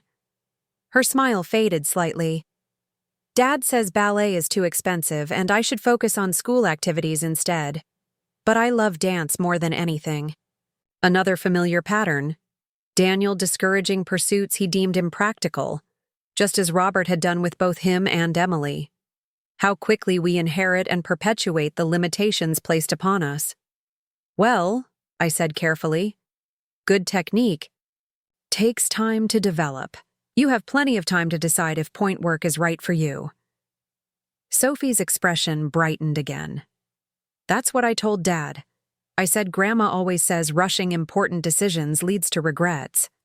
The fact that she quoted me, had internalized my advice and found it valuable enough to repeat, filled me with unexpected emotion. Whatever damage existed in my relationship with Daniel, something healthy and important had flourished between his daughter and me, something worth protecting. "Sophie, I want you to know something important," I said, meeting her eyes through the screen. No matter what happens between the grown-ups in our family, my love for you never changes. You can always call me, anytime. I will always want to know about your dance recitals and school projects and everything that matters to you, she nodded solemnly. Even if Dad and Aunt Emily are mad at you? Even then, I confirmed. Some relationships exist independent of others. Ours is one of those. After saying goodbye to Sophie, I sat with my complicated emotions. Anger at Daniel for using his daughter as emotional leverage, gratitude for my undiminished connection with Sophie herself, and renewed conviction that the boundaries I was establishing were necessary for everyone's long-term health. The doorbell rang, again interrupting my reflections. This time, the caller was entirely unexpected. Pamela Wilson, Robert's wife of nearly 20 years, standing on my porch in an expensive linen dress, looking simultaneously confident and uncomfortable. For a moment, I considered pretending I wasn't home. In 2 decades, Pamela and I had spoken directly perhaps a half-dozen times, always in the carefully neutral territory of graduations or wedding receptions, never alone, and certainly never in my space. That she would appear unannounced on my doorstep suggested a desperation I hadn't anticipated. Curiosity won over avoidance. I opened the door without greeting, simply raising an eyebrow in question. "Catherine?" she acknowledged. "I apologize for coming without calling first. May I come in? I think it's time we talked directly." I stepped back silently, allowing her entry, but not extending further welcome. She moved into the living room, with the practiced grace of someone accustomed to navigating uncomfortable social situations, her gaze sweeping over the boxes and bare walls. "You're moving," she observed. "Yes. Because of what happened on your birthday." I crossed my arms. "Because I've decided to live someplace that reflects my own preferences rather than my children's convenience." Pamela nodded as if I'd confirmed something she'd already suspected. "Robert didn't tell the whole story, did he? About why Daniel and Emily were at our anniversary dinner instead of with you?" The admission caught me off guard. "What do you mean?" She sighed, perching carefully on the edge of an armchair. "It wasn't just our anniversary celebration. It was also a networking event for Emily's photography business. Robert invited several potential clients, people who might commission her for corporate work or family portraits." "And this couldn't have been scheduled for literally any other evening?" I asked skeptically. "The venue was only available that night," she explained. "And the clients had specific scheduling constraints. Robert thought he was helping Emily establish professional connections. He didn't realize, or didn't consider, that it was your birthday." Her explanation rang hollow. Emily's business had been operating for 3 years. Surely professional networking wasn't so urgent it couldn't wait a day or two. And regardless of venue availability, my children could have declined to attend out of consideration for me. "Even if that's true," I said carefully, "it doesn't explain why Daniel and Emily lied about where they were going, or why neither of them called until nearly midnight." Pamela had the grace to look embarrassed. "That part I can't defend. They should have been honest with you." "Why are you here, Pamela?" I asked directly. "After 20 years of carefully orchestrated distance, why show up now?" She met my gaze steadily. "Because this situation is affecting everyone, including me. Robert is obsessed with fixing it. Daniel calls daily, sometimes hourly, panicking about his practice expansion plans now that trust distributions are in question. Emily bursts into tears at the slightest provocation. It's consuming our lives, and naturally I'm expected to resolve this disruption by reverting to my previous role, silent supporter, convenient banker, emotional doormat, I observed. "That's not what I'm suggesting," Pamela countered, "but surely there's a middle ground between doormat and complete restructuring of their financial future?" I studied the woman who had replaced me in Robert's life all those years ago. At 57, Pamela remained strikingly attractive, her blonde hair expertly colored. To hide any gray, her figure maintained through disciplined exercise and careful diet, her style impeccable if conservative.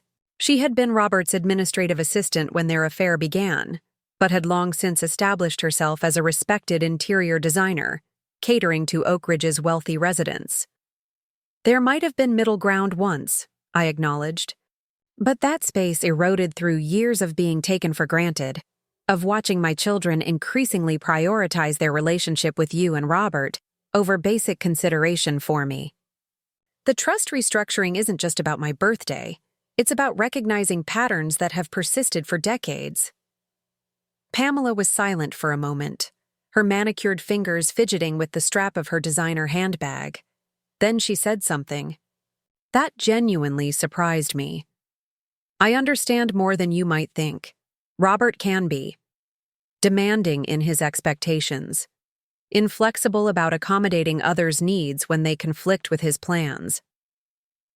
The unexpected acknowledgement of Robert's selfishness, so carefully veiled as high standards during our marriage, momentarily disarmed me. Yes, he can. The children have adopted some of those tendencies, she continued carefully, especially Daniel. They don't always see how their actions affect others. A trait that's been consistently reinforced whenever it serves your family's interests, I pointed out, like scheduling an anniversary celebration on my birthday, then acting surprised when I object to my children attending. She winced slightly. That's fair. I should have recognized the date and suggested an alternative. It was thoughtless. Her willingness to acknowledge wrongdoing was unexpected. During our limited previous interactions, Pamela had always maintained a carefully pleasant facade that revealed nothing beyond surface courtesy. This glimpse of self-awareness and regret seemed genuine, though it didn't erase 20 years of calculated distance. Thank you for acknowledging that, I said finally. But it doesn't change my decision regarding the trusts. Daniel and Emily need to develop greater financial responsibility and personal accountability. The new structure supports that development while still providing for their future security. Even at the cost of your relationship with them, she pressed, they're convinced you've turned against them completely. If they believe boundary setting equals rejection, that only confirms how necessary those boundaries are, I replied. Healthy relationships include accountability, not just unconditional support regardless of behavior. Pamela regarded me thoughtfully. You've changed, Catherine. There's a clarity to you now that wasn't there before. Clarity born of finally seeing patterns I've ignored for too long, I agreed, including my own role in enabling them. She nodded slowly, then stood to leave. At the door, she paused. For what it's worth, I always told Robert and the kids they should show you more consideration. Not because I felt guilty about the past, but because I genuinely respected how you handled yourself through everything. You deserved better than you received from all of us.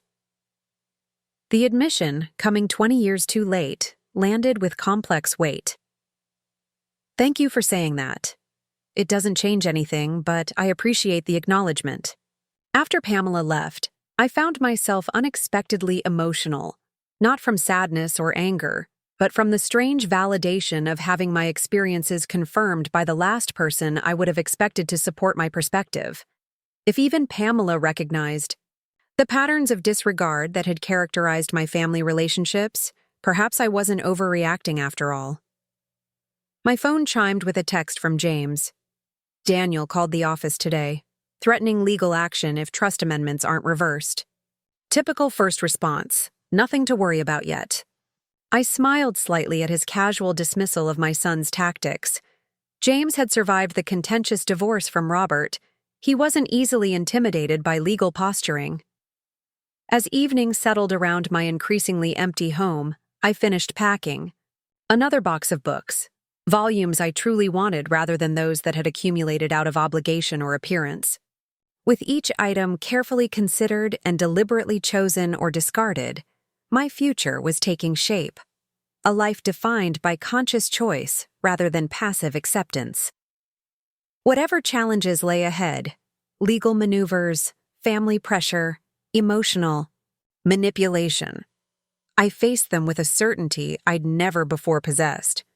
The river had found its new course, and this time, nothing would divert it from its path. The weeks following my confrontation with Daniel and Emily unfolded with surprising quietness. After the initial flurry of calls, texts, and unexpected visits, a strange silence descended. No messages from Emily, no legal threats from Daniel, no further appearances by Robert or Pamela.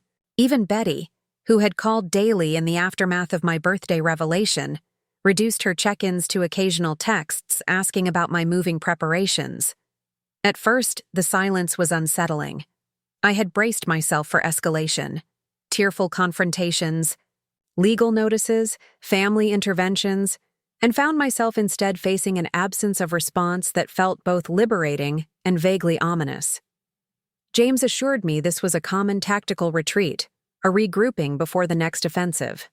"They're consulting attorneys," he explained during our weekly update. "Looking for vulnerabilities in the trust structure. Let them search. There aren't any." I used the reprieve to focus on my move. The Riverside cottage renovations progressed, faster than expected. The contractor calling with updates about the bamboo flooring installation, the fresh paint transforming once dated rooms, the custom bookshelves being built for my carefully curated collection. Each modification turned the space more definitively into mine, a physical manifestation of my inner transformation.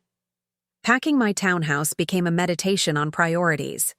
Each item required a decision: keep, donate, discard. The process revealed how much I had accumulated simply because I thought I should. Formal china we used twice a year at most, decorative items chosen to impress visitors rather than please myself, clothing purchased for appearances at Daniel's professional functions, or Emily's gallery openings. I became ruthless in my sorting, keeping only what genuinely served or delighted me. One rainy afternoon, as I sorted through a box of photograph albums, my phone rang with Sophie's distinctive ringtone. "Grandma?" Her voice was hushed, almost conspiratorial. "Are you busy?" "Never too busy for you," I assured her, setting aside a stack of family vacation photos. "What's up?" "Dad doesn't know I'm calling," she confided. "He took my phone away because he said I was talking to you too much. I'm using my friend Zoe's phone right now." A fresh wave of anger rolled through me at Daniel's pettiness. "I'm sorry he did that, sweetheart. That wasn't fair to you." "He says you're trying to ruin everything," Sophie continued, her voice small. "That you're being mean about money and trying to hurt him and Aunt Emily. But that doesn't sound like you, Grandma." The simple faith in her assessment touched me deeply. "Thank you for believing that, Sophie. Grown-up disagreements can be complicated, but I would never do anything just to hurt your dad or your aunt." "That's what I told him," she exclaimed, then immediately lowered her voice again. "But he got really mad and said I don't understand grown-up things." "Well, there are certainly aspects of adult relationships that are hard to explain to someone your age," I acknowledged carefully. "But your feelings and observations are still valid." She was quiet for a moment, then asked, "Are you really moving away?" "Dad says you're abandoning the family."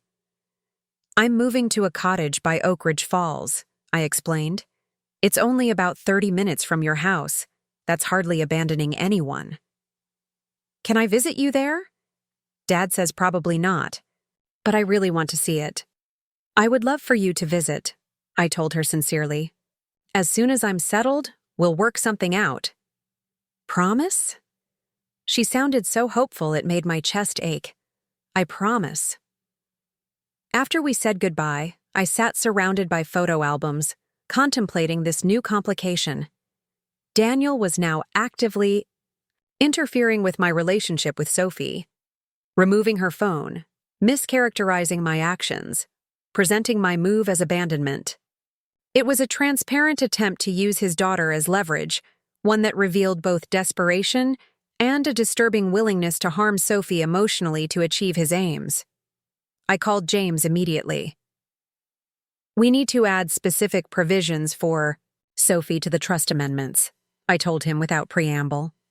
Regular visitation rights, educational fund accessibility regardless of Daniel's status, direct lines of communication she can access without her parents' interference. That's unusual in a financial trust, he observed, but we can draft provisions that address your concerns. What prompted this? I explained Sophie's secret call, Daniel's confiscation of her phone, and his efforts to alienate her from me. James listened carefully, making notes throughout. This changes my assessment, he said when I finished. Using Sophie this way suggests Daniel is more desperate than I realized. We should prepare for escalation on other fronts as well. What kind of escalation? Possibly attempts to challenge your mental competence, he replied frankly. It's a common tactic when other avenues fail. That's why the evaluation with Dr. Levine next week is crucial. We need recent professional documentation of your cognitive clarity. The suggestion that Daniel might attempt to have me declared incompetent sent a chill through me. Not because I feared the outcome of any evaluation, but because it revealed how far my son might go to regain financial control. He wouldn't, I said, though without much conviction. Catherine, James said gently, he's already using his 9-year-old daughter as an emotional pawn. Don't underestimate what financial desperation might drive him to do. The warning sat heavily with me as I continued sorting through photographs. Images of Daniel as a toddler, proudly showing me a finger painting. Emily on her first bicycle, gap-toothed grin beaming at the camera. Both children at the beach, building elaborate sandcastles while I watched from beneath an umbrella. So, many moments of genuine connection and love, now shadowed by the knowledge that my son might be planning to declare me mentally unfit, rather than accept boundaries around money he had always taken for granted. When the doorbell rang an hour later, I approached it with caution, half expecting to find Daniel or Emily on my doorstep. Instead, Rebecca stood there, looking uncomfortable but determined. I'm not here on Daniel's behalf, she said quickly as I opened the door. In fact, he doesn't know I've come. Can we talk?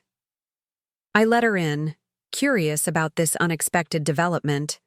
In the living room, now sparse with most decorations packed away, Rebecca perched awkwardly on the edge of the sofa. Daniel and I are separating, she announced without preamble. I've taken Sophie to stay with my parents while we figure things out. This explained why Sophie had called from her friend's phone rather than her mother's. I'm sorry to hear that, I said, genuinely surprised. Despite Daniel's flaws, I had believed his marriage was stable. Rebecca gave a humorless laugh. Are you? I thought you might consider it karma.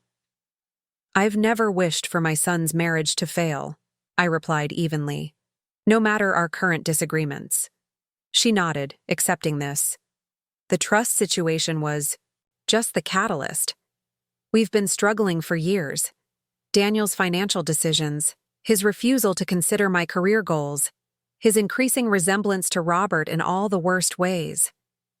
She twisted her wedding ring absently. When he took Sophie's phone because she was talking to you too much, something in me just broke. I realized I was watching history repeat itself. The same controlling patterns, the same emotional manipulation Robert used on you and the kids. The parallel hadn't escaped me, but hearing it articulated by someone who had witnessed both generations of dysfunction was startling. Daniel doesn't see the similarity, I observed. No, Rebecca. Agreed. He thinks he's nothing like his father. But the way he's handling this conflict with you, the legal threats, the attempts to isolate Sophie from you, even using me as an intermediary rather than addressing issues directly, it's all straight from Robert's playbook. Why are you telling me this? I asked, genuinely curious about her motivation for this visit. She met my gaze directly. Because someone should be honest with you about what's really happening. Because Sophie adores you and shouldn't lose her relationship with her grandmother due to her father's financial tantrum, and because— She hesitated, then continued more quietly. Because I've always respected how you rebuilt your life after Robert left, and I'm trying to find that same courage now. The unexpected alignment touched me deeply. Throughout my marriage to Robert and subsequent years of single parenthood, I had often felt profoundly alone, my struggles witnessed, but rarely acknowledged, my strength taken for granted rather than recognized as hard-won resilience. To have Rebecca not only see that journey but find inspiration in it was deeply validating. "Thank you for telling me," I said sincerely, "and for protecting Sophie during this difficult time." Rebecca nodded, some tension easing from her shoulders. "There's something else you should know. Daniel has been meeting with lawyers about challenging the trust changes. He's also consulted with a psychiatrist friend about building a case for diminished capacity." Though James had warned me this might be coming, confirmation still felt like a blow. He's really going to claim I'm mentally incompetent rather than accept reasonable boundaries around money? "He's desperate," Rebecca said simply. The practice expansion loan was approved based on projected income that included regular trust distributions. Without those funds, the new office space he's already leased becomes a significant liability. "He never mentioned using trust funds for business expansion," I noted, remembering our conversations about his practice growth. "He told me he had secured traditional financing." "He tried, but the bank required more collateral than he could provide," Rebecca explained. Rather than scaling back his plans, he counted on the trust distributions to make up the difference. When you changed the terms, his entire financial structure collapsed. The recklessness of this decision, committing to business expenses, based on funds he had no guaranteed right to, was breathtaking. It revealed not just entitlement, but a fundamental irresponsibility that confirmed, yet again, that restructuring the trusts had been necessary. "I appreciate your honesty," I told Rebecca. "Is there anything I can do to support you and Sophie during this transition?" She considered this. "Actually, yes. Sophie needs stability right now, routines and relationships she can count on. Your weekly video chats meant the world to her. If you could maintain that connection, even with everything else going on, it would help her tremendously." "Of course," I agreed immediately. "And when you're settled, I'd like to have her visit me at the new cottage. It's right on the water, with a small private beach. I think she'd enjoy it." Rebecca smiled for the first time since arriving. "She'd love that. She talks about you constantly, you know. About how you really listen to her. How you remember details about her friends and activities that even Daniel and I sometimes forget." After Rebecca left, I called James again to relay what I'd learned about Daniel's plans to challenge my competence. As expected, he was unruffled, having already anticipated and prepared for this maneuver. "Your appointment with Dr. Levine is Tuesday," he reminded me. "She's one of the most respected geriatric psychiatrists in the state, and her assessment will carry significant weight. Additionally, I've been documenting all your financial decisions from the past 5 years, each one demonstrating sound judgment and careful consideration.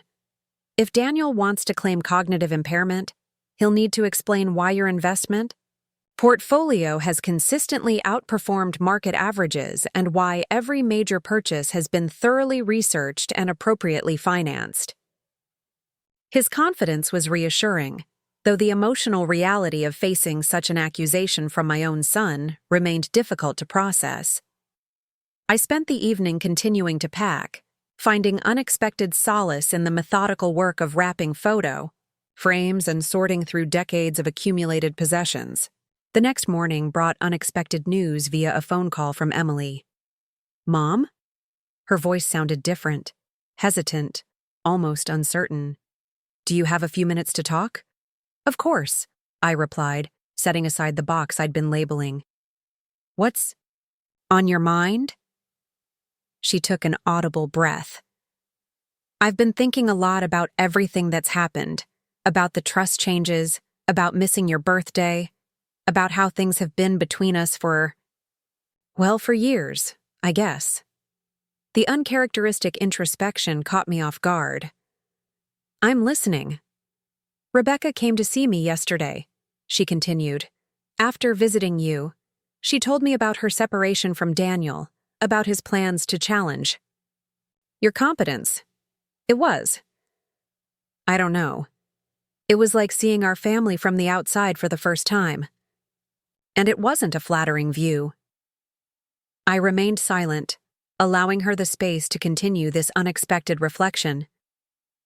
The thing is, Emily went on, when I really thought about it, I realized Rebecca was right about the patterns, about how we've treated you versus Dad and Pamela, about the expectations we've had without really considering your feelings or needs. And I wanted to say I'm sorry. For missing your birthday, yes, but also for a lot of things before that.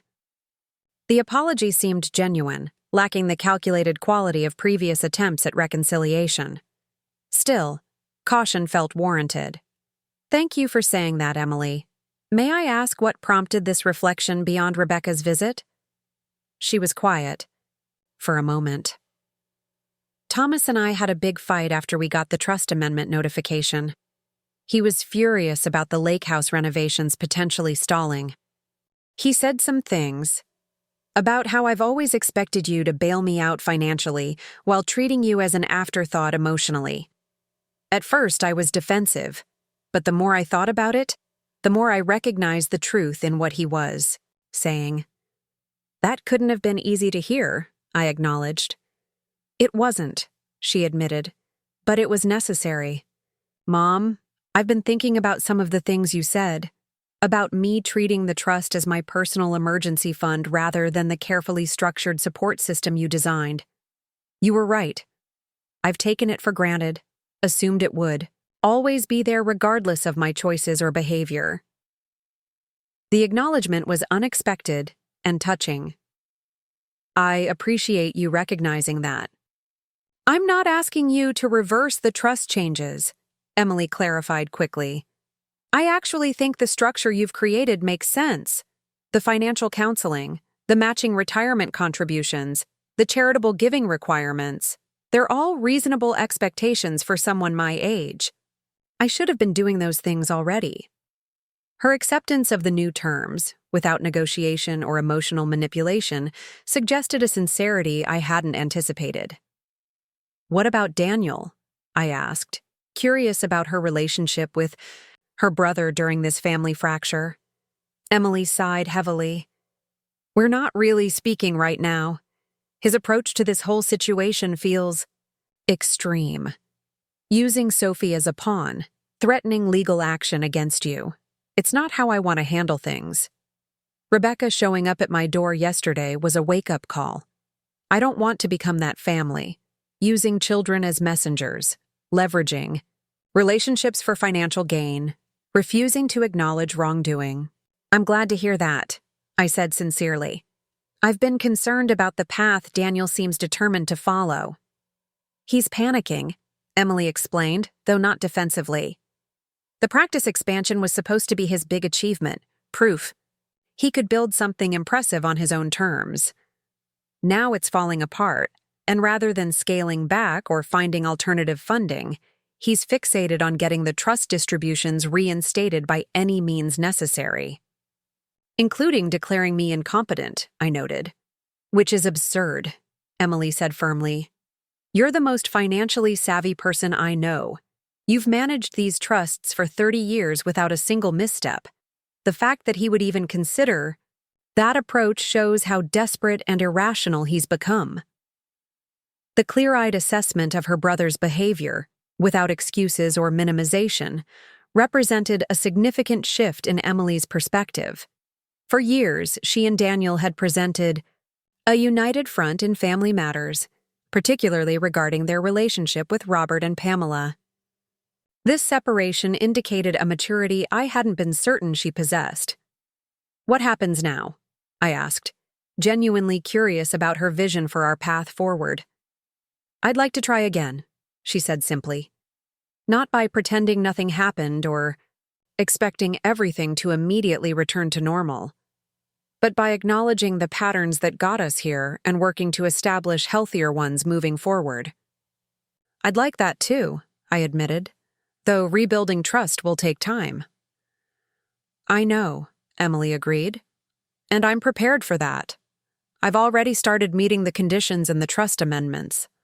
I've opened a retirement account and scheduled a consultation with the financial advisor you recommended, not because I'm trying to get access to the money, but because they're responsible actions I should have taken years ago." After our conversation ended, I sat quietly, processing this unexpected development. Emily's apparent awakening suggested possibilities I hadn't dared hope for, that at least one of my children might be capable of genuine reflection and growth, that our relationship might evolve into something healthier rather than dissolving entirely.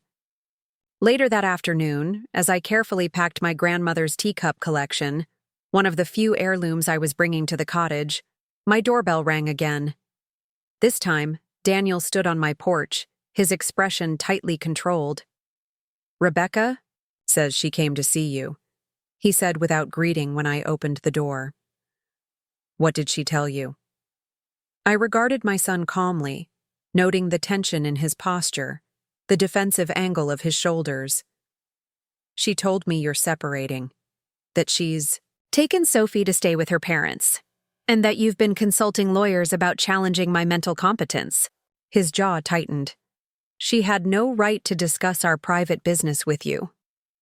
"She's concerned about Sophie," I countered. "As am I, especially after learning you confiscated her phone to prevent her from speaking with me. That's my decision." "As her father," Daniel snapped, "I don't need your approval of my parenting choices. When those choices harm Sophie emotionally by cutting her off from a loving grandparent, I think reasonable objection is warranted," I replied evenly. "Would you like to come in, or do you prefer to have this conversation on the porch?" He hesitated, then stepped inside, his gaze immediately taking in the packed boxes and bare walls. "So you're really going through with this? Moving away? Cutting ties with the family?" "I'm moving 30 minutes away to a cottage I've long admired," I corrected. "And I'm not cutting ties with anyone. In fact, I just had a very productive conversation with Emily about rebuilding our relationship on healthier terms." This clearly surprised him. "Emily called you?" "She didn't mention that." "Perhaps because of the current tension between you two," I suggested. "She mentioned you're not speaking." Daniel's expression darkened. "She's being unreasonable, acting like my approach to this situation is somehow worse than yours." "And what exactly is your approach, Daniel? Threatening legal action? Planning to challenge my mental competence? Using your daughter as an emotional pawn?" "That's not," he began defensively, then stopped himself. "I'm trying to protect my future. The practice expansion, Sophie's education fund, our family's stability, all of it depends on those trust distributions continuing as planned." "The distributions haven't stopped," I reminded him. "They've been restructured to encourage financial responsibility and ethical stewardship. The fact that you'd rather declare me incompetent than meet those conditions speaks volumes about your priorities." "You changed the rules without warning," he argued. "After 30 years of managing these accounts one way, you suddenly imposed new conditions because your feelings were hurt over one missed dinner." The persistent minimization of my birthday as one missed dinner, rather than the culmination of years of disregard, continued to rankle. "The rules changed because the previous arrangement was enabling financial dependence rather than fostering responsibility. Your reaction to those changes, panic, threats, attempts to manipulate, only confirms how necessary they were." Daniel paced the living room, running a hand through his hair in frustration. "You don't understand the position I'm in. The new office space lease is signed. Equipment orders are placed. Staff has been hired. all based on cash flow projections that included regular trust distributions. That was extremely unwise financial planning, I observed, counting on discretionary funds you had no guaranteed right to access. You've never declined a distribution request before, he countered. For 30 years, whenever we needed funds, you approved them. How was I supposed to know you'd suddenly change everything? Perhaps by paying attention to the increasing distance in our relationship, I suggested. By noticing how often your father's needs and Pamela's preferences took precedence over basic consideration for me? By recognizing that no relationship, including financial ones, can withstand endless taking without reciprocity? He stopped pacing and faced me directly. So this is punishment, for choosing Dad over you, for not being the devoted son you wanted. This is a boundary, I corrected firmly. A necessary one, given your inability to see me as anything more than a convenient source of funding and occasional emotional support when other options aren't available. Daniel stared at me, something shifting in his expression, a flicker of recognition quickly suppressed. For a moment, I thought he might actually hear me, might begin the difficult work of self-examination that Emily seemed to have initiated. Instead, his features hardened again. My lawyer will be contacting Norton by the end of the week, he said coldly. I've documented a pattern of erratic behavior and financial decisions that suggest cognitive decline. If you want to avoid a public and humiliating competency hearing, I suggest you reconsider the trust amendments. The naked threat, delivered without shame or hesitation, confirmed everything I had feared about how far Daniel was willing to go. I'll be sure to inform James, I replied, keeping my voice steady despite the hurt his words inflicted. He's already preparing for this possibility, including comprehensive documentation of my financial acumen and a full neuropsychological evaluation scheduled for next week. A flicker of uncertainty crossed Daniel's face, quickly masked. This could all be avoided if you'd just be reasonable. I am being reasonable, I assured him. James believes any competency challenge you bring will be dismissed as the transparent financial maneuver it is. But the damage to our relationship, to any hope of reconciliation, would be profound and possibly permanent. You're the one who changed everything, he insisted, though with less conviction than before. All I'm doing is trying to protect what was promised to me. Nothing was promised unconditionally, I reminded him gently. And threats won't change that reality. After Daniel left, I found myself unexpectedly calm despite the escalation his visit represented. The contrast between my conversations with Emily and Daniel couldn't have been more stark. One child beginning the difficult work of self-reflection and accountability, the other doubling down on entitlement and manipulation. The divergent paths reminded me that setting boundaries often revealed people's true character, separating those capable of growth from those committed to maintaining unhealthy dynamics at any cost. That evening, as I carefully wrapped the last of my grandmother's teacups, my phone chimed with a text from an unfamiliar number. Mrs. Reynolds, this is Thomas. Thank you for speaking with Emily today. It meant more to her than she could express. She's started looking into volunteer opportunities with domestic violence survivors. Says she wants to contribute meaningfully to causes that matter. I think some good may come from all this difficulty. The message offered unexpected hope, a small green shoot emerging from what had seemed like scorched earth. Whatever challenges lay ahead with Daniel, including the threatened competency hearing, at least one relationship appeared to be evolving toward health rather than dissolving into permanent estrangement. I placed the final wrapped teacup in its protective box and sealed it for transport to the cottage, my grandmother's legacy, carefully preserved through decades of my own turbulent life journey, soon to grace the shelves of my new home. Like those delicate porcelain vessels, some family bonds could survive profound disruption if handled with sufficient care. Others, perhaps, were already too fractured for repair. The next morning brought news that the Riverside cottage renovations were complete, nearly a week ahead of schedule. The contractor sent photos of the finished spaces, white kitchen cabinets gleaming in the morning light, bamboo floors warm against sea glass green walls, built-in bookshelves waiting to be filled, with volumes I truly cherished. Looking at these images of my new beginning, I felt a surge of certainty that had been missing from my life for decades. Whatever happened with Daniel's threatened legal challenge, whatever path my relationships with my children ultimately took, I had finally created a space that was genuinely mine, physically, emotionally, financially.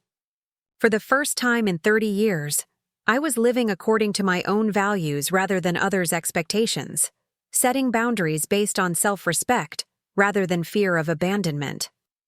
The road ahead would undoubtedly hold further challenges. Daniel's determination to regain financial control by any means necessary wouldn't simply evaporate. Even Emily's newfound insight might waver when tested by family pressure or financial strain. Rebuilding trust would require sustained effort from all parties, with no guarantee of success. Yet, as I confirmed my moving date with the Riverside Cottage property manager, I felt a profound peace that transcended these uncertainties. I had spent decades being the person everyone needed me to be. Reliable support, unfailing resource, emotional safety net. Now, at 65, I was finally becoming the person I wanted to be. Authentic, boundaried, true to my own needs and values. Whatever happened next, that transformation was already complete, and no legal maneuver, family pressure, or emotional manipulation could take it away from me. Moving day arrived with unexpected clarity, a rare October morning when the Pacific Northwest shed its typical gray shroud for brilliant sunshine. I stood in my empty townhouse, sunlight illuminating the faint outlines on walls where family photos had once hung. My phone rang as I did a final walkthrough, James with news I had been expecting. "Daniel filed the competency challenge this morning," he said. "But Dr. Levine's evaluation came back exemplary. Cognitive function in the SI. 95th percentile for your age group. The case has no merit." Despite my preparation, the reality of my son questioning my mental capacity sent a wave of hurt through me. He actually went through with it. "Yes, but we need to discuss how you want to respond." "No counterattacks," I interrupted gently. "Let's simply defend with the evidence we have. I don't want to escalate this further." After ending the call, I took one last look around the townhouse, then drove toward my new beginning at Riverside Cottage. That evening, Emily and Thomas visited, bearing Thai food and a potted orchid. "Housewarming gift," Emily explained. "The florist said these thrive in morning light and minimal intervention." Seemed appropriate somehow. Over dinner, Emily broached the difficult subject. Daniel filed his petition today. He called expecting support. I told him I thought it was a terrible mistake. She reached across the table to take my hand. "Mom, whatever happens with Daniel's petition, Thomas and I won't be supporting it. We've both written statements for James attesting to your mental clarity." The gesture touched me deeply. "Thank you. That means a great deal." 2 weeks later, Daniel's competency challenge was dismissed, exactly as James had predicted. That evening, my phone chimed with an unexpected text. "Daniel, the petition was dismissed. Can we talk? In person. Just us." We met at a small cafe the following afternoon. Daniel looked simultaneously defiant and deflated. "The practice expansion fell through," he admitted. "Without the trust distributions, I've had to scale everything back." "I'm sorry it didn't work out as you planned," I said, meaning it. "That must be difficult." After a long silence, he asked, "I don't know how to fix this. Any of it. The practice, the separation from Rebecca, the damage with you. It all feels insurmountable." "Not insurmountable," I corrected gently. "Just requiring consistent effort rather than quick fixes. The trust conditions, the ones I fought against, they're actually designed to encourage exactly those things, aren't they?" he asked, thoughtfully. Yes, I confirmed. They weren't punitive. They were intended to foster responsibility and accountability. Daniel nodded slowly. If I started meeting those conditions, genuinely working toward those benchmarks, would you be open to rebuilding our relationship? I would welcome that, I told him sincerely. The trust conditions were never about cutting ties. They were about establishing healthier patterns for moving forward together. That evening, I sat on my deck watching the falls. At 65, I had finally learned what had eluded me for decades: that true wealth lay not in financial security alone, but in the courage to honor one's own worth. The river had found its true course at last, and this time, nothing would divert it from its path. Up next, you've got 2 more standout stories right on your screen. If this one hit the mark, you won't want to pass these up. Just click and check them out.